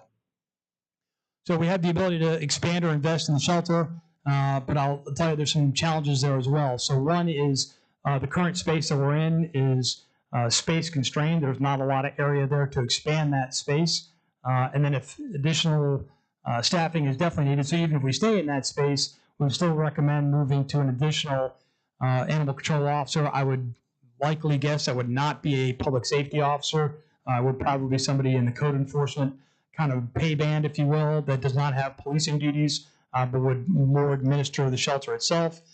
We still have not solved the veterinary care on site. If you look at the county level facilities in the ASPCA, they have vets that are on site. We do not have a vet on site full time or even part time. And then, you know, volunteer access in our current facility is still an issue, specifically on the weekends. And there are no other viable locations for an alternative facility at this point in time that we've identified. So some discussions involve the public safety headquarters, old public safety headquarters, which is currently being used upstairs for storage. So if you look at the bays, that's where the watercraft, the boat that the public safety department has is stored. The upstairs portion is not habitable in our opinion. Downstairs potentially is habitable, but there's no dog run next to that space, nor have we yet talked to any of the residents that are nearby, and it's very close to residential areas. And as we looked at other animal shelters, none of them were within 100 yards of another house. And so the residents there, I think, would get a vote. There are open lots that are potentially available, but again, we're talking about building something from scratch, which I do not currently have the funds to do. Next slide. So I'll reach back to a 2019 report from Team Shelter USA, which basically says no funds should be invested in the current facility, but rather programming change to decrease the number of pets entering the shelter, and so funding can be used for an alternative facility. Next slide. So if you look at option 3, these are the potential partnerships, and we've spoken with representatives from each of these entities. And so I'll start with the Aiken County, or the Aiken City ASPCA shelter. Chief has talked to leadership there, and I'll just lay out some of the facts for you as far as how that's gone. So the first is, City of Aiken made $1 million investment in the capital outlay for the building of that facility when it first was stood up. And then even with that $1 million, it's still paying $20,000 a month. So that's $240,000 plus a year that they're paying, which does not include costs for intakes, vaccines, and disposition of the animals, and that buys them 25 dog kennel spaces within the Aiken ASPCA facility. And I don't want to speak for the director over there, but in our initial dialogue, at least the chief had, I don't believe they're anxious to enter into a partnership with the city of North Augusta. Next is the Aiken County Animal Shelter. So we have had multiple meetings with the leadership there at Aiken County, culminating in a meeting that we had with a number of elected officials last Friday. And so I've seen some chatter out there about the fact that there's an agreement about them taking 2 dogs a month, and I think that was a handshake deal. There is nothing in writing currently between the city of North Augusta in Aiken County as far as number of animals that is required to take on our behalf. They do so in an ad hoc manner, and they are currently running at full capacity in such a manner they actually necessitated Edgefield County moving their animals out. And that's why Edgefield County built their own facility at the new public safety or sheriff's department's facility there in Edgefield County. Also, they're geographically constrained to add more space. The space that they have now is surrounded by stormwater easements and a number of other wetland kind of space, which does not make it easy for them to expand. So even if there was a discussion about a capital investment on the part of North Augusta to kick in money to go ahead and add shelter space there, the topography of that land may not lend itself well to doing that. Aiken County is going to do a feasibility study of that, but I would rate the likelihood of a partnership with the Aiken County Animal Shelter is low. And that leaves us with the Edgefield County Animal Shelter. We've had multiple conversations with Administrator Cadell, who in fact has had multiple conversations with his elected officials. And I think that if we're going to enter into a partnership, that is the most likely of the options for the city. And so there's a $52,000 capital one-time cost for them to expand the kennel space that they have. So if we bought 10 spaces based on the input we had from Chief on animal control, that would be a buy-in of roughly $520,000. Administrator Cadell says in order to absorb that many animals that they would have to add additional staffing, and that would include kennel tech and a vet tech. And if you go all in on benefits for those two personnel, that would be an annual recurring cost of $137,000. And then depending on the animal care, it could be a ceiling of $100,000 per year. That's also taking the worst case scenario of every dog, 10 dogs at a time requiring, significant medical care. But they wanted to be upfront with us about what those costs could entail. It could be significantly lower than $100,000 a year, but it could be as high as that depending on what we take in. So some of the benefits of having an outside partnership would involve having on-site veterinarian care, have larger enclosures, just have a better facility that's purpose-built for that facility and for the animals, and then to allow more staff to allow outside activities for those animals. Next slide. So right in the report in 2019, they had recommended that the city meet with Edgefield County to inquire about a partner shelter. And so as I talked about in the last slide, that's the cost factors for adding those things. And also they have on-site veterinarian care. Next slide.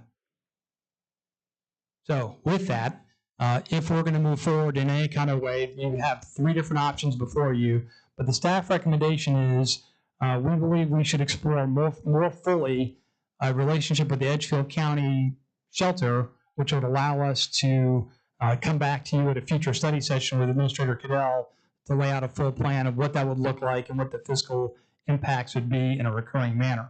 I'm not as concerned about the one-time cost. I think we could figure that out through the Capital Projects Fund.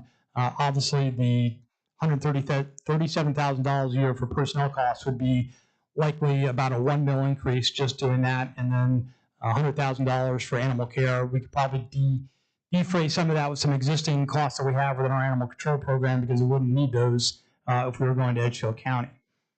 Next slide. So with that, what I'd ask is to direct your questions to me, and if there's a question that's technical in nature, I'm going to defer that to Chief Johnson for a further explanation, but I'll turn it back to council.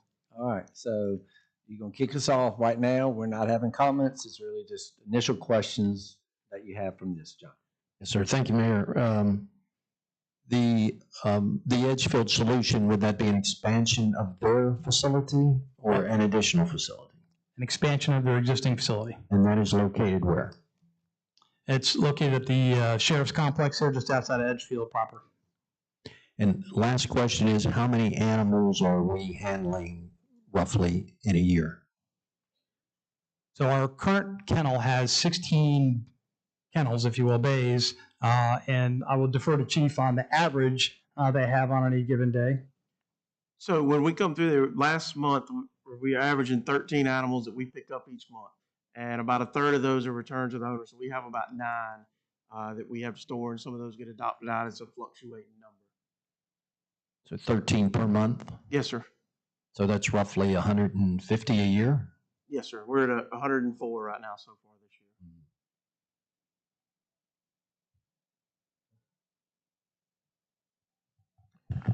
So the expansion of 10 kennels, is there the ability for future expansion? Should we have additional population growth and additional need for the placement of more animals?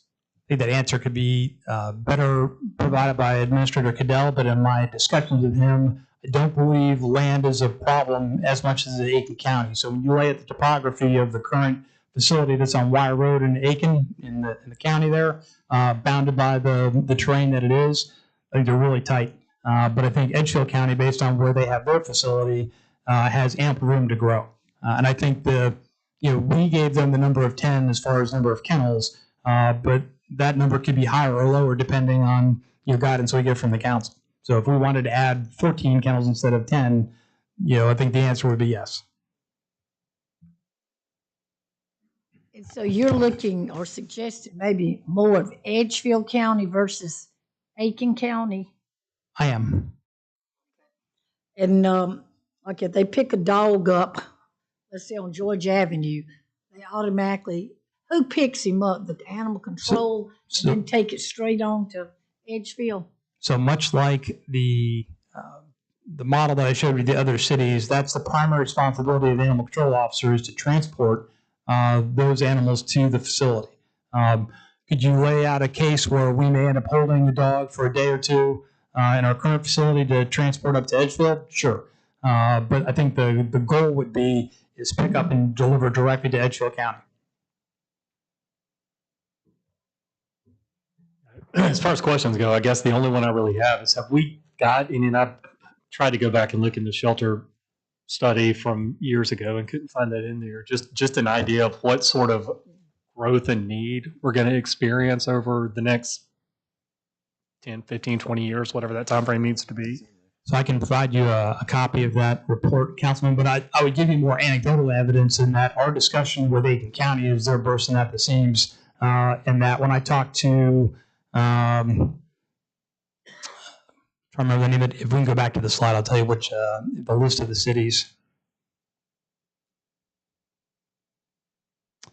Yeah, so I talked to Spartanburg today, and they talked about the fact that they, have dogs and kennels in the hallway, like the mobile kennels. Like, so they've already outstripped that capacity. And then when you look at Florence, even though that's kind of considered one of the gold standard items because it's down closer to the coast, when they have hurricanes and natural disasters kind of roll through there, they also frequently get overwhelmed with animals at that facility. So I think I hate to say that it's a growth industry, but it is.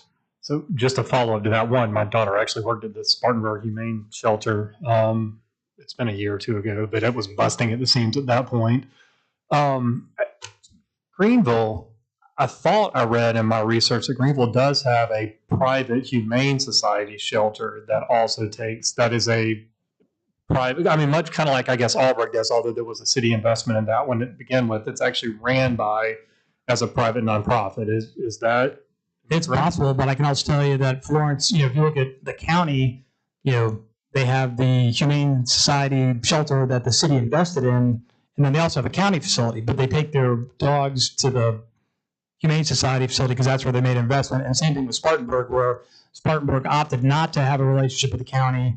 They opted to have a relationship with the Humane Society. Yeah, so I guess my question then is, of the options that you've chosen, and I guess this is more of a hybrid option, is there not also an option that we look at a public-private partnership with I know that this entity probably doesn't exist at this point, but with a nonprofit where our expenditures would be somewhat similar, and we'd have, we'll get into that part of the discussion part, but where you've got a private entity that effectively the city is having some sort of a partnership with, would that potentially be another option? Have y'all researched that? That entity would have to have deep pockets, Councilman, and I've not determined a group that has that kind of funding available to make a capital investment to put a building in from scratch. Fair enough. I guess I was kind of going exactly what Kevin was saying. If there's like some type of other organization that maybe we could partner with, maybe we can do a little bit more research. I don't know. Just kind of see kind of how that looks like, but. I don't have any partner organizations that are interested in setting up. I think we suffer from the geography problem. And so much like restaurants, if you got an ASPC, if you got a Cracker Barrel in Aiken and a Cracker Barrel in Augusta, or we need a Cracker Barrel in North Augusta, which from a radius perspective is real tight, the answer is usually no. And I think also with some of the other organizations out there, they may be less inclined. And so we did have a discussion with the ASPCA about a satellite facility, if you will, and I'll defer to Chief on the outcome of that, but I didn't get the sense that was of high interest for that organization at this time. Well, because we're talking about $520,000. I don't know if we could put that to some use and have, like you said, like a satellite office, something smaller. I don't know. I mean, I don't know what that looks like. I'm just, I'm trying to think outside the box. I know I'm skipping my turn, but just for clarification, the ASPCA in Aiken is not the ASPCA, the national organization. It's the Aiken SPCA, which is a That's correct. private nonprofit that operates in Aiken. Called POTUS. Oh, Aiken City, I'm sorry. I thought you were talking about Aiken. I apologize. Okay, so the first thing I want to ask is, do you know the euthanasia rate at Edgefield County Shelter compared to the euthanasia rate we have right here, right now? I would guess that it's probably higher. It's higher. It's way higher because we have a 97% save right here. And the reason all these... The reason all these people are gathered here again is because they want a shelter here. And if we have to strive to enter into a partnership with somebody other than the SPCA, then that's okay. Then we need to keep looking out for that. But I've been in contact with some folks out at the SPCA, and it's not that they're vehemently opposed. It's just when you don't have a real plan to put in front of them, they're not going to go for it. But I would say, and I would argue that when you sit here and say that a shelter here won't benefit the region, so we can't go and ask the state for funds, I don't agree with that assessment. That's not what I said. Okay, well, I apologize. As it is written here, let me find my note. Requests for state legislature funds will compete better if for regional use. Thank you. Yes, sir. Thank you.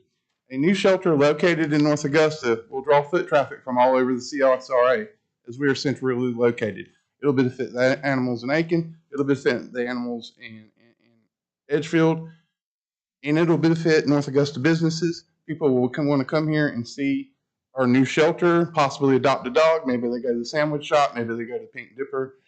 I think that we have too much looking at this as it's a task, it's a job. In modern cities, new animal shelters are viewed as assets. They make people want to move there. They make the community thrive. They help local businesses. In fact, for tourism, like we strive to make this whole area animal friendly, we'd have more draws in tourism. And I don't think you can put a value on all the people sitting in this room, that the love and the sweat and the tears they put into these dogs. They want to keep them local, and there's no dollar amount that's going to equal the labor that these people put into that. I hope y'all get that, and they're going to keep coming back until we give them what they want, which is, I think that we still have to strive for the partnership with an SPCA, Humane Society, especially if we're spending $520,000 now, when we know we're going to go to 40,000 people, and that's going to take us up to like 18 dogs. So now we're looking at $1 million investment. And I would also say that we could take a bipartisan group to the state, because I'd be happy to go with our representative as a Democrat and him as a Republican and ask the state for money. And I think when you take city and you take county commissioners and you take our state representative up there, it makes a good showing up there. So I wouldn't count that out as far as a source of funding. All right, so I got one more. We've gone. No, we've got. So Dennis, you went from question to your commentary, which is great. So with that being said, hey, I got one ahead. more quick question. You go next, David. Chief, probably a question for you. So we're saying 13 dogs a month on average, correct? And 9 or 4 of them are, the dog gets out.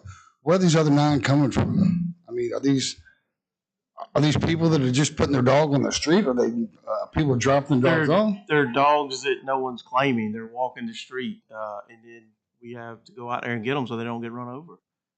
So we can provide for them.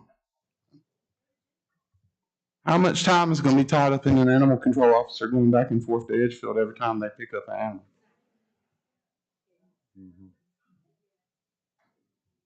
Also, there's a 14-day hold for animals that are microchipped.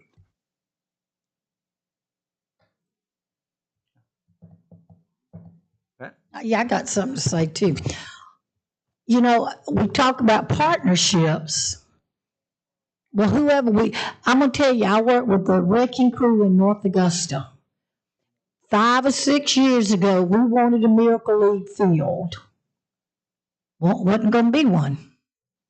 Well, we formed our little committee ourselves as citizens, and we raised our $1.2 million ourselves.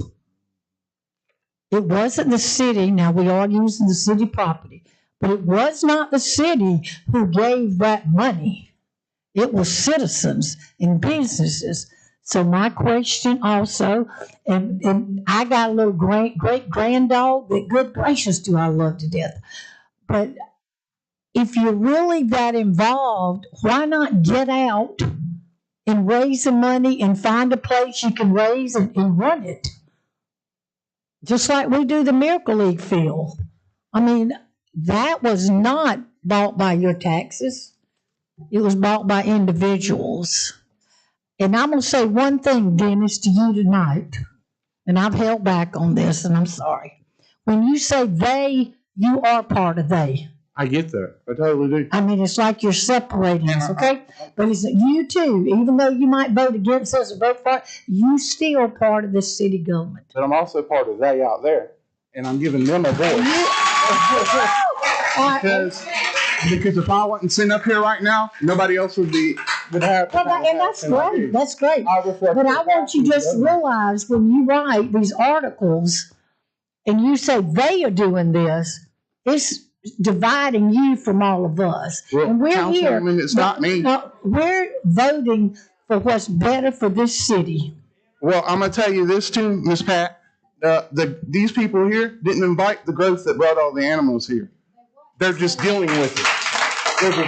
They did not invite the growth that brought all the animals here. Well, Dennis, who invited the growth? We're thankful you're here. I'm not saying you did either, but now. But we're they, right? All of us are not. We're not asking them to deal with it. We're asking to have a conversation about it as a group and decide as a group what's best for this city. Okay. And we can all get on board with that. I agree.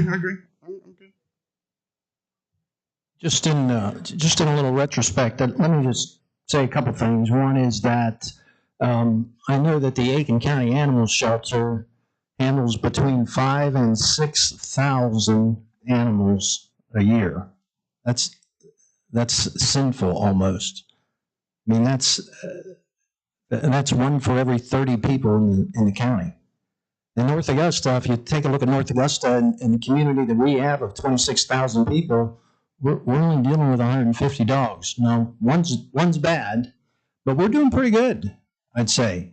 And I'm not really fond of the narrative that we're not dog friendly here, because we are. The council certainly is.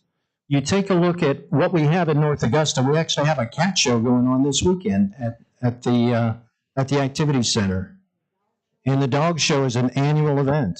We have pet stores, we have veterinarians, we have a greenway that is pet friendly, we have Riverview Park that is pet friendly, we have a minor league baseball stadium that runs a dog event every Sunday that you can bring your dog to. We have a huge festival in October coming up that is pet friendly. We actually have an animal costume contest that I help run every year for the last number of years. So to say that North Augusta is not pet friendly, it is wrong. It's wrong. We have an issue that I think we can solve, but I think we're doing extremely well based on what I'm seeing from every other place. If you take the animals out of, in the community, the number of people out of Aiken County that's here, it leaves about 150,000 people, and they're handling close to 5,500 animals, lost animals. That's the real problem. That's the one we've got to stop. We've got to stop. We can't just keep putting Band-Aids on the wound. We've got to stop getting hurt. We've got to educate these people that are getting pets and releasing them or letting them get away. That's the real answer to the problem here, because it's not going to get better until we can educate even the school districts. We can get to the kids, and little kids want pets, but they don't want to take care of the pets. And then too many times pets become a burden, and then they're given up or they're let go. And that's, to me, I think North Augusta does a great job as far as being pet friendly. Councilman Phillick, I didn't say we weren't pet friendly. I said if we strive to be dog friendly, we can bring more money in. And I'll also say that this almost same group of people came before this council a year ago and asked for the study session. It took a year to get this study session for all these people. We did neon signs downtown within like 2 months. The whole thing. The ordinance was written. It was done. If we care so much about animals, why did it take a year to get this study session? Well, It does, yeah. Well, I mean, that's fine, but that's in the past. So we're all we need to focus on, where are we today? This has been an issue now for at least 10 years.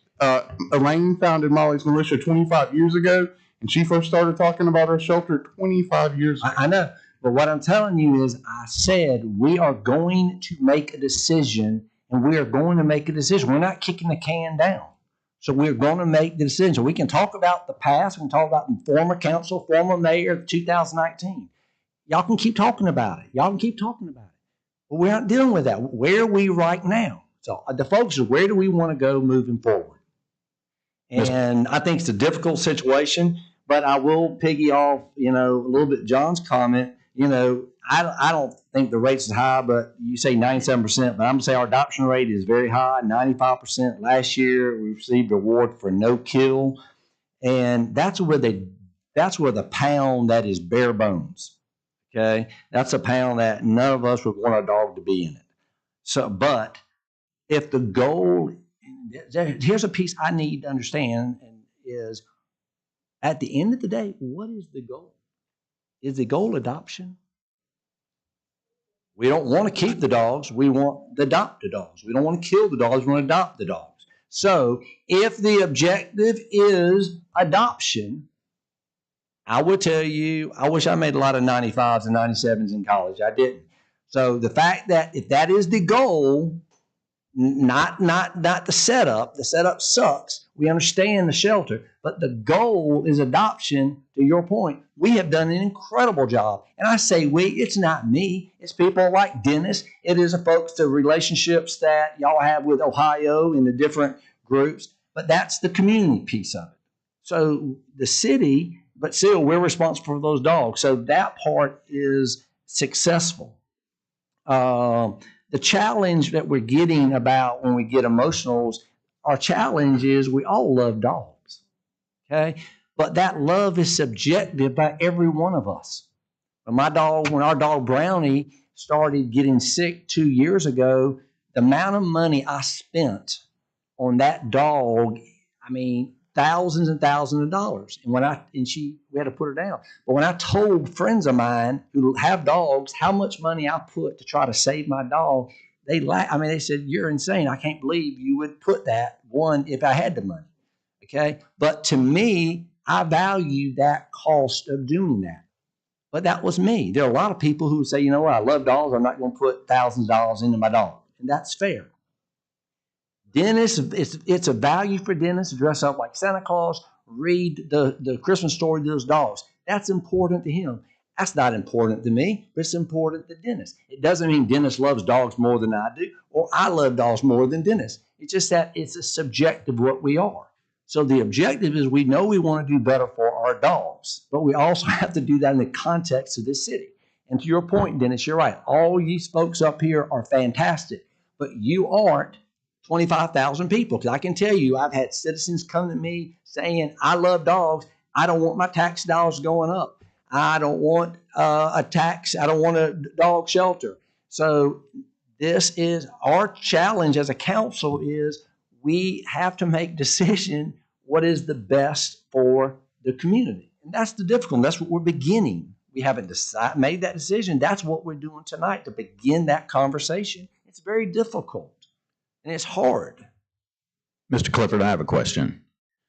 So one of the numbers that's been kind of thrown around, if we do get into our own shelter here in the city, is annual cost to run it $460,000, I think the number was. What would tax increase look like in order to cover that expense? That would be at least 3 mills, probably closer to 4. A mill's about 143,000. One mill's about 143,000.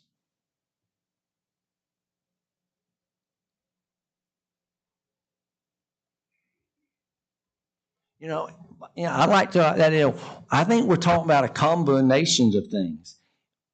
What can we do to maybe in the short term and some of these things long term? So hypothetically, let's say we say, short term, we don't have the facility. We could probably, getting those kennels built in Edgefield is not going to take a ton of time. Okay. It's not going to take years to do that. Okay. We have the money, we build them. Okay. So maybe that makes the situation a little better for a while we begin, to your point or David's point or whoever was talking about it, what does it look like? Because I'm going to tell you, y'all have beat us up about 2019, okay? And I'm going to and I've read this, and my guess is that all the people here, about 20% have read this, is my guess. And I'll just tell you, okay? No, I just said I don't think everybody in this room has read that report, is my opinion. I may be wrong, but that's what I'm saying. But what I'm saying is this. Here is a very important part in this report, and I have not had I haven't heard anything. It kind of ties in with the longer term piece. And I'm real excited about Dennis, who's a young lady y'all hired, who got hired to do the concert. Rachel, his name Rachel Haas. Georgia Haas. Georgia Haas. Okay, so so this is important. Just bear with me. So right here, when it talks about, here it is. So here's the thing. This is the long-term piece, ties when you said. Create a budget. Okay, here. Develop a fundraising plan that includes virtual outreach, private donors, events, grants. Organize a capital campaign for the new shelter. So here's the deal. Y'all have held us citizens have held us, and we have owned our mistakes. Well, I'm going to throw the challenge back to our citizens, okay? Since 2019, have y'all gone to FOTUS in Aiken, which is a very strong established group, and said, hey, you know what? We have a group called FONA, and we love animals, but we don't have a structure. We don't have leadership. We have not put together a plan. How do we learn from you? Okay? Have you done those kinds of things? Because Robert was on the board, right?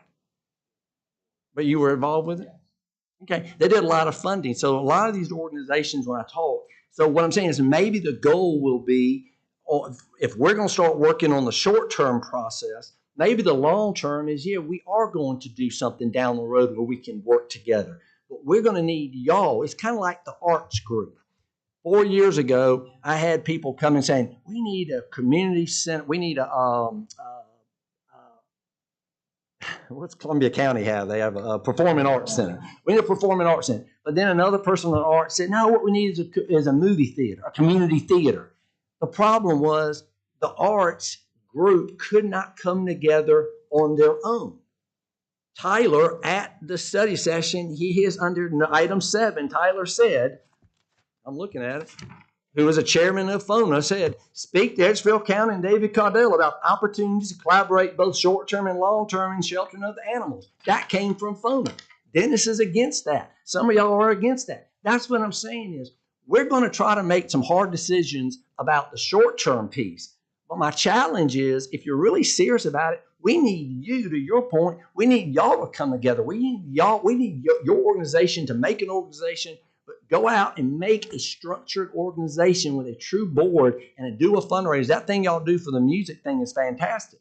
Y'all, I bet y'all are going to make a lot of money off that. I mean, it's 200. Everybody gave $100. You make 20,000 or 200 people. But that prior to that, that's really the first thing. Most of it's been bowling and different things. So I think there's a ton of money out there, and there are people with money. And that's my challenge to y'all is we're going to try to address this. But I think if y'all are open, we ought to be open to a short-term and a long-term solution. But a long-term solution, we are not solving that right now. And a long-term solution, even if we said we want to do a shelter, that's going to take years to get funding and all that. But maybe that's a goal. But in the meantime, if what we got now isn't very good, then maybe short-term we do, because we can always stop the thing in Edgefield. We could do that for 2 or 3 We years. could, but I hate to spend $520,000 on something to I start. know, I'm just, I mean, I know, I'm just saying, But we build can't something, a thought. brag about the save rate that we have here is 97%. That was caused by the people in this room, and then send them to a facility with a lesser save rate, and then brag about that save rate. I'll say FOTUS raised $1.2 million last year and gave $990,000 to the shelter. Yeah, and I guess that's where I'm coming down on it. To Britton's point, where I'm at right now is I do think there are some very real short-term things that we need to stabilize the situation. When I think of a dog sitting in that kennel for 20 plus hours a day, that's unacceptable, and we've got to fix that immediately. Whether we hire a part-timer to help manage that while we have this larger discussion, to me, that's the short-term stuff that we can fix and address right now while we put together a working group to decide what the longer-term plan is for a shelter. To Britton's point, I do agree. Y'all have to be a part of that, and the fundraising has to start there. And to me, again, I've got a lot of places to get to where I'm ultimately going to be on this. I would rather us not spend that $520,000 right now, allocate that for potential partnership, and challenge a local group, whether it's the NASPCA that's created, whether FONA decides. And I know, Tyler, you've mentioned that's not really the mission of FONA, is not necessarily to be a shelter group at this point. I mean, things can change. So whether another group is associated, whether something else, to Pat's point, use that model and let's raise the money and do it together as a community. To me, I struggle, and I'm having a hard time because I understand you're all here and I appreciate your support. I appreciate your passion about it, but I've also had a lot of people calling me that are like, I don't want my tax dollars going to do this. I mean, there is not a consensus in the community that says that that's the way, and that's what we're trying to balance here. So I could get behind if we're going to spend. I have a hard time getting behind spending $520,000 to send dogs to Edgefield at this point. When I think what we have, though not ideal, could be cleaned up, improved in the short term. We could provide more staffing. We could provide more access. We could do some things to make it ideal while we come up with that longer term plan and hold that money and use that as a partner. I don't think the city needs to be the prime driver. I think it needs to be a nonprofit. I can be talked out of that as we have this conversation. It's part of the conversation we have to have. But I think it should be a nonprofit, privately run facility that the city supports and is a stakeholder in, and that would be a good start for that. And at least at this point, that would be more along the lines of where I think I'm at. But it's just a conversation we've got to have. You said that very well. You said that very And well. I piggyback on you. I agree with everything that you just said. I do think that maybe start short term, kind of see where that leads us. But I there- agree with Councilman Toole. And partnering with a nonprofit, it doesn't put all the funding on the city. It gives us a vehicle to continue to raise money as the shelter exists through nonprofit. I don't want to spend $600,000 sending our animals to a facility that's got a higher kill rate than what we have right here, right now, as long as we can hold them. But we got to do something, But what would it cost to fix that up and hold them where we at right now? Well, one of the big things that's not mentioned here is the play yard in the back is not able to be sanitized at all.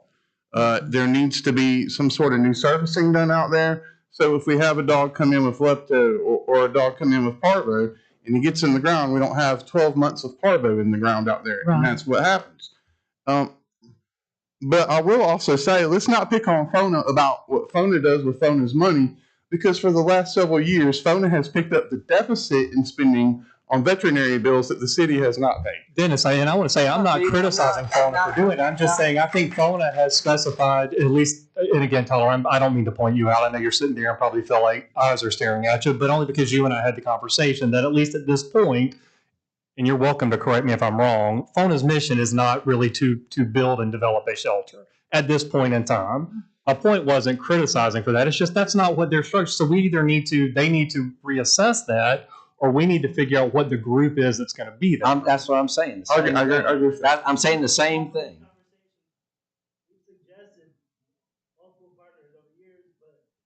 Conversations always behind the doors.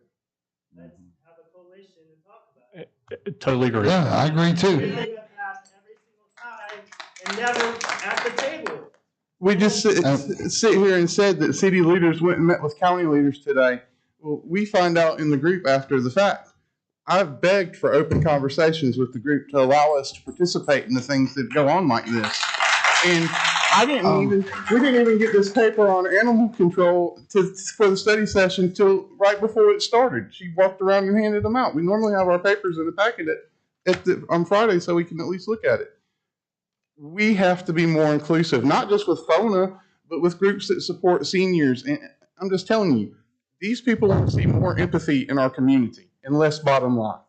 I got one more thing real quick. Jim, just real quick. So we're talking about this $520,000, and we've talked about some matching grants. Is there something that maybe the state would help match some funds and maybe do something? You see Mr. Hickson over there shaking his head? Yes, we're ready to go, buddy. I'm not going to speak for I understand. I'm just trying to see. And I think that's so. Look, I'm probably making it too simplistic. I don't think funding the facility construction.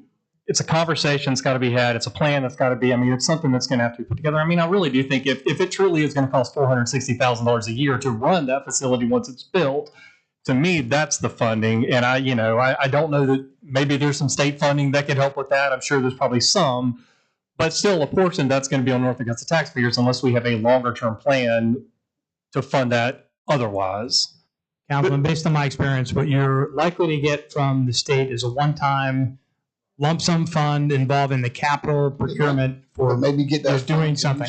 But the O&M, if it costs X number of, I've never put $460,000 as the cost because I can't attest to that number, but I could tell you that it's going to take a bunch to run a shelter.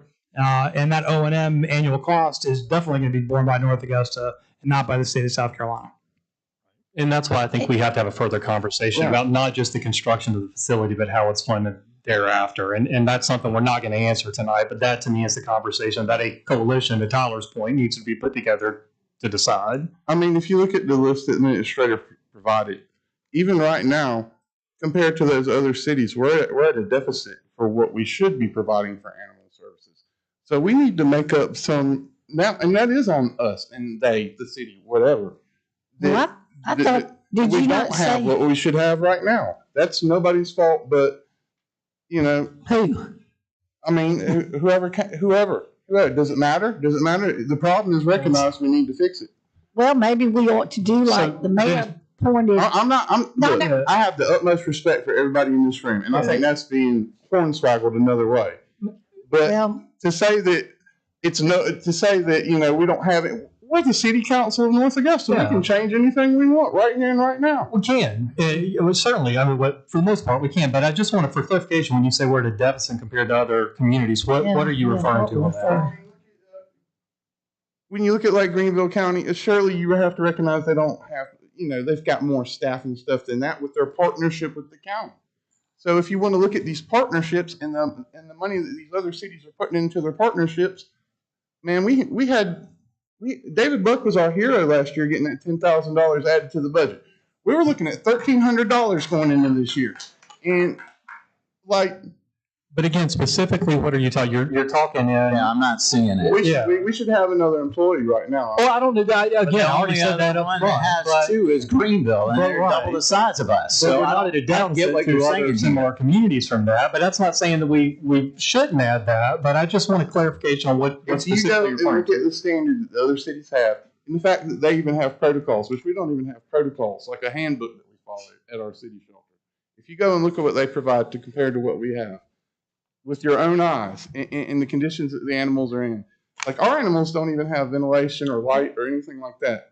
We are at a deficit. For the current facility, again, I said up front, that's where the focus needs to be. I was there today. I wouldn't look at some dogs today there. But it does have lighting in the building. I mean, there are lights. Yeah, I mean, but you know what I mean, like natural lights. And it does. I agree. I know. I was there today. I know. I'm well aware. Jim, when you got this on Greenville, is that Greenville County or Greenville City? The city of Greenville. It's the city of Greenville. That's listed by population and also by number of animal control officers. Okay. The city of Greenville takes their animals to Greenville County. Okay. But like the mayor over the last 3 years, 4 years. He's appointed foundations like the Beautification Foundation. Now, I think they gave us, what, $500 from the city?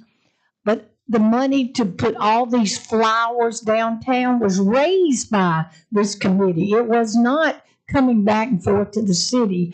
You know, maybe this is what we need, a group forum of some of you and look into the situation and council make the final decision. But I'm going to say Tyler right here. I talked with him too. If I had to pick anybody in this city who was a true animal lover, it's Tyler. Tyler speaks from his heart with his stuff. Okay, Tyler, and I told him that before. But I think we need, like I said, I don't know. We're just still discussing it. But everybody up here loves their animals. I mean, we all do. But also remember these people who just get tired of their dogs and put them on the streets. Is that really a job for the city of North Augusta to take care of them? No, it's not. Yes. Yeah. Why? You can't sit here and say that you care about kids and not want to have every dog in this community have a rabies shot. Right. But check with Aiken County Public Schools. How many homeless children do we have? Over 500. I mean, do we not need to start something of children that they have a bed to sleep in it now? What? We aren't having a Pat. We're not talking. We are not talking. I see you outside. We're not talking. Well, here's what part of what I'm hearing right now. Part of what I'm hearing right now from the council, and that's all I'm listening to, is I'm kind of getting from Kevin and maybe David. Definitely, I think Dennis, but I haven't heard from them. I'm kind of hearing a little bit about a status quo right now. I'm hearing a status quo, not a partner with Edgefield. Or are you open for that? I mean, that's not what I'm getting from you, right? Based on the options we have, I again, kind of hearing a status quo is all I'm asking. For the something to status, I hate to use the word status quo. Well, yeah, I'm just using it from the option he has on here. I'm getting that from what that is. I would rather bank that $600,000 investment because I would put my life. I know how you feel. I know how you feel. I want to hear what he feels. I haven't heard anything on these two. Well, it's why I asked the question how many animals that we're talking about here in the city, and we're talking about 150 or so. So to spend our responsibility, or the 150 that we get here in the city that we're responsible for. I don't know how many of those actually come from outside the city. That's a possibility. I don't know where people are picking them up at. I've even heard people saying they were trying to get them to come across the city line so then we can take them to the city. So that, that's not appropriate either. So I really think the answer is with Aiken County. I think, we're in Aiken County city. We pay Aiken County taxes. This is an Aiken County has the animal shelter here. Yes, they have problems with it. But, if the Aiken County jail has problems and overcrowded, we don't build a new jail. So, Aiken County has to participate in this solution for us. I would prefer to work with Aiken County than I would Edgefield. Well, I can tell you from there, I don't think that's happening.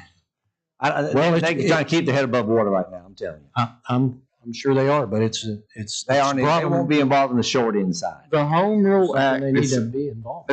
Establishes for the cities and counties of South Carolina to each have their own government. But what is the Home Rule Act does not establish is a hierarchy. We could send all the money in the world to the county and they could cut us off the next minute because we cannot make the county in Edgefield or Aiken do anything. It's at the end of the day, long after we're gone, when this building is dust, it may come back on us. So there's no guarantee with us sending money out to the county that the county will keep up a contract or do anything like that. Well, that's not listed on this. I don't think we'll worry about that one. So what do you think, Robert? My concern is that we've been beat up for months and months now about the care of the animals in the shelter. And so now we've got a solution to provide better care, all the things that everybody's asked for, exactly what Phone has even asked for, a partnership with Edgefield County. We have no idea how long this could even take for a long-term solution. It could be 10 years down the road. It could be 20 years down the road. I feel like we're not resolving anything by just continuing with the status quo. That's my thoughts.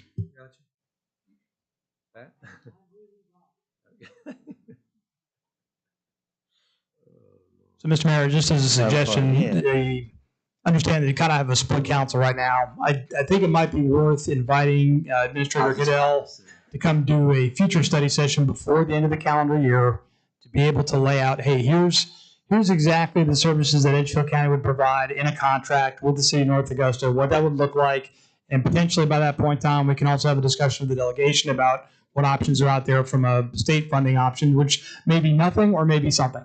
But I think at least it doesn't cost the council anything to have that dialogue with Edgefield County's administrator, and he's expressed a willingness to come down here and brief you all directly on their program and what they would be potential open to doing. Now, would it be possible, you know, you said before now, the end of the year, and I know they want something now, that when I went over there, and I know we painted the floor since I was there, but I still think there needs to be some kind of vented fan that pulls that horrible odor out. And then like Dennis was talking, well, let me finish this, Britton, please. Then like Dennis was talking, the backyard within grass and dirt, that is, the city could like get that paved some way. I agree. And that would be two pretty good solutions to hold right now until we finally come back and say this is, you know, what might be better for North Augusta. But I will say now, the smell over there will run you out of town. And they deserve better than that. Yeah. And here's my thought, and I'm gonna leave it at this. Sending $600,000 out to the county for a 10-dog capacity, we fluctuate to 10 dogs right now. So what happens when we go over 10 dogs? We just automatically euthanize? That's not gonna happen, not with the people in this room. I would support having David come in and have that conversation. I mean, we've got to have the conversation anyway and figure out what the options are. I think that makes sense. But to that some point, I would like to see some sort of actions for some of these things we've talked about to address the current situation. And it's parallel to that, something to address the concerns we all know that we have in that facility while we're having those conversations. And seems so. It would be in similar form to this. Yeah, correct? It would be a study session. Yeah. Yeah. So everything we do is in open forum. Well,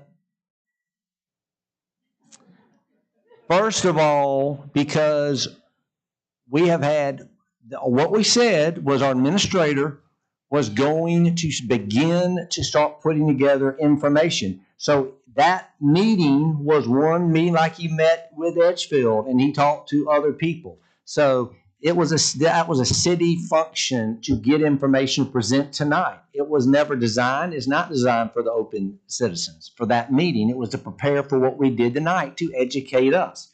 That's what that was about. It wasn't hiding anything. It wasn't hiding anything. So I'm not going to have that argument with you on that.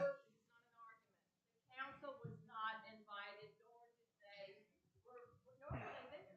Had they been there, I would have felt much better as a citizen that we were all being represented. But it's not even Representative Kingston was invited, which pulled my heart out. Sharon, let me tell. Now, let me tell you, I'm not going to get into that. I'm not going to get into this word. I'm not arguing. No, we're not going to talk about we all there. that. We're a quorum. Yeah, that's right. That too. If we all there, we are a quorum. It is an official meeting. So even if we all went up to Snowcat meet, all 7 couldn't go at one time. 3 would have to go and 4 the next time. Okay. No. Well, again, we're trying to figure out next steps on that. So what I'm hearing is right now, get David Caudell to come to a study session. And then let's look at is there 1 or 2 things that we can do to continue to do with the current shelter? Is that kind of where I am? I'm here. That's fine.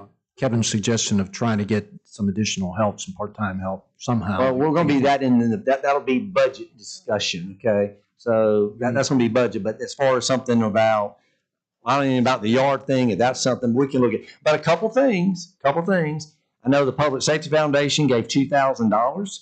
So, for ventilation, I believe, maybe that could go toward the other piece. And then, I don't know if the money y'all are gonna raise for the music thing that Georgia House is doing, if that's been allocated as far as y'all making designation what that's gonna do, maybe that could be part of it as well. So we kind of do need to get that information. Okay. But, and I guess this is for Dennis, on the music raising money, where does that money go? Who's in charge of that money? Well, the pound, the way it's set up now, and this is also unfortunate, the pound cannot take donations. Right, You cannot right. take donations. So who's got the money? The money's going to go to FONA, and it's going to be held earmarked for pound Okay, all purposes. right, okay, well, that's good, I We can know. go to the public, yeah, I mean, it can be done through Public Safety Foundation, so that's good. So, Like the ventilation system, like, don't put that on us, get us the cost, because the reason we haven't allocated that is because no one's helping us figure out the prices of it. We want to work, so. they don't have the ability to do that. Yeah, that's the problem. That's a problem. But Tyler, has the money been raised, or is it just overall?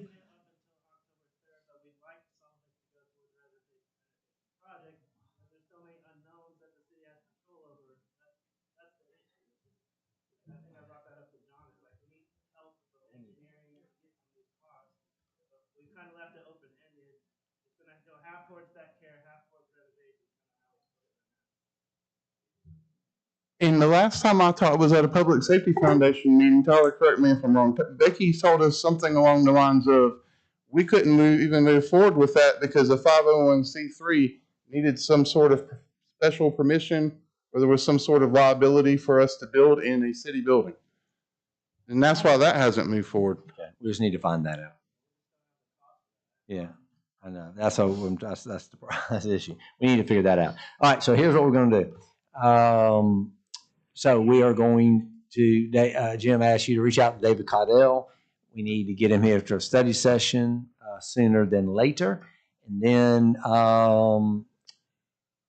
we need to find out exactly from the foundation what they did, what stipulations they made, and then Mr. Mayor, I'd also like to say that maybe that's something that we can get through council or through FONA, which is a itemized list of their priorities, because depending on who you talk to, you know, some people will say, well, this is more important than that. And I don't think we as a city have a set priority list that the partnership organizations are requesting. So if ventilation is the number one thing that is the requirement, then that's what we'll run to ground. But it can't be ventilation and fencing and, you know, groundskeep and all, like, that's.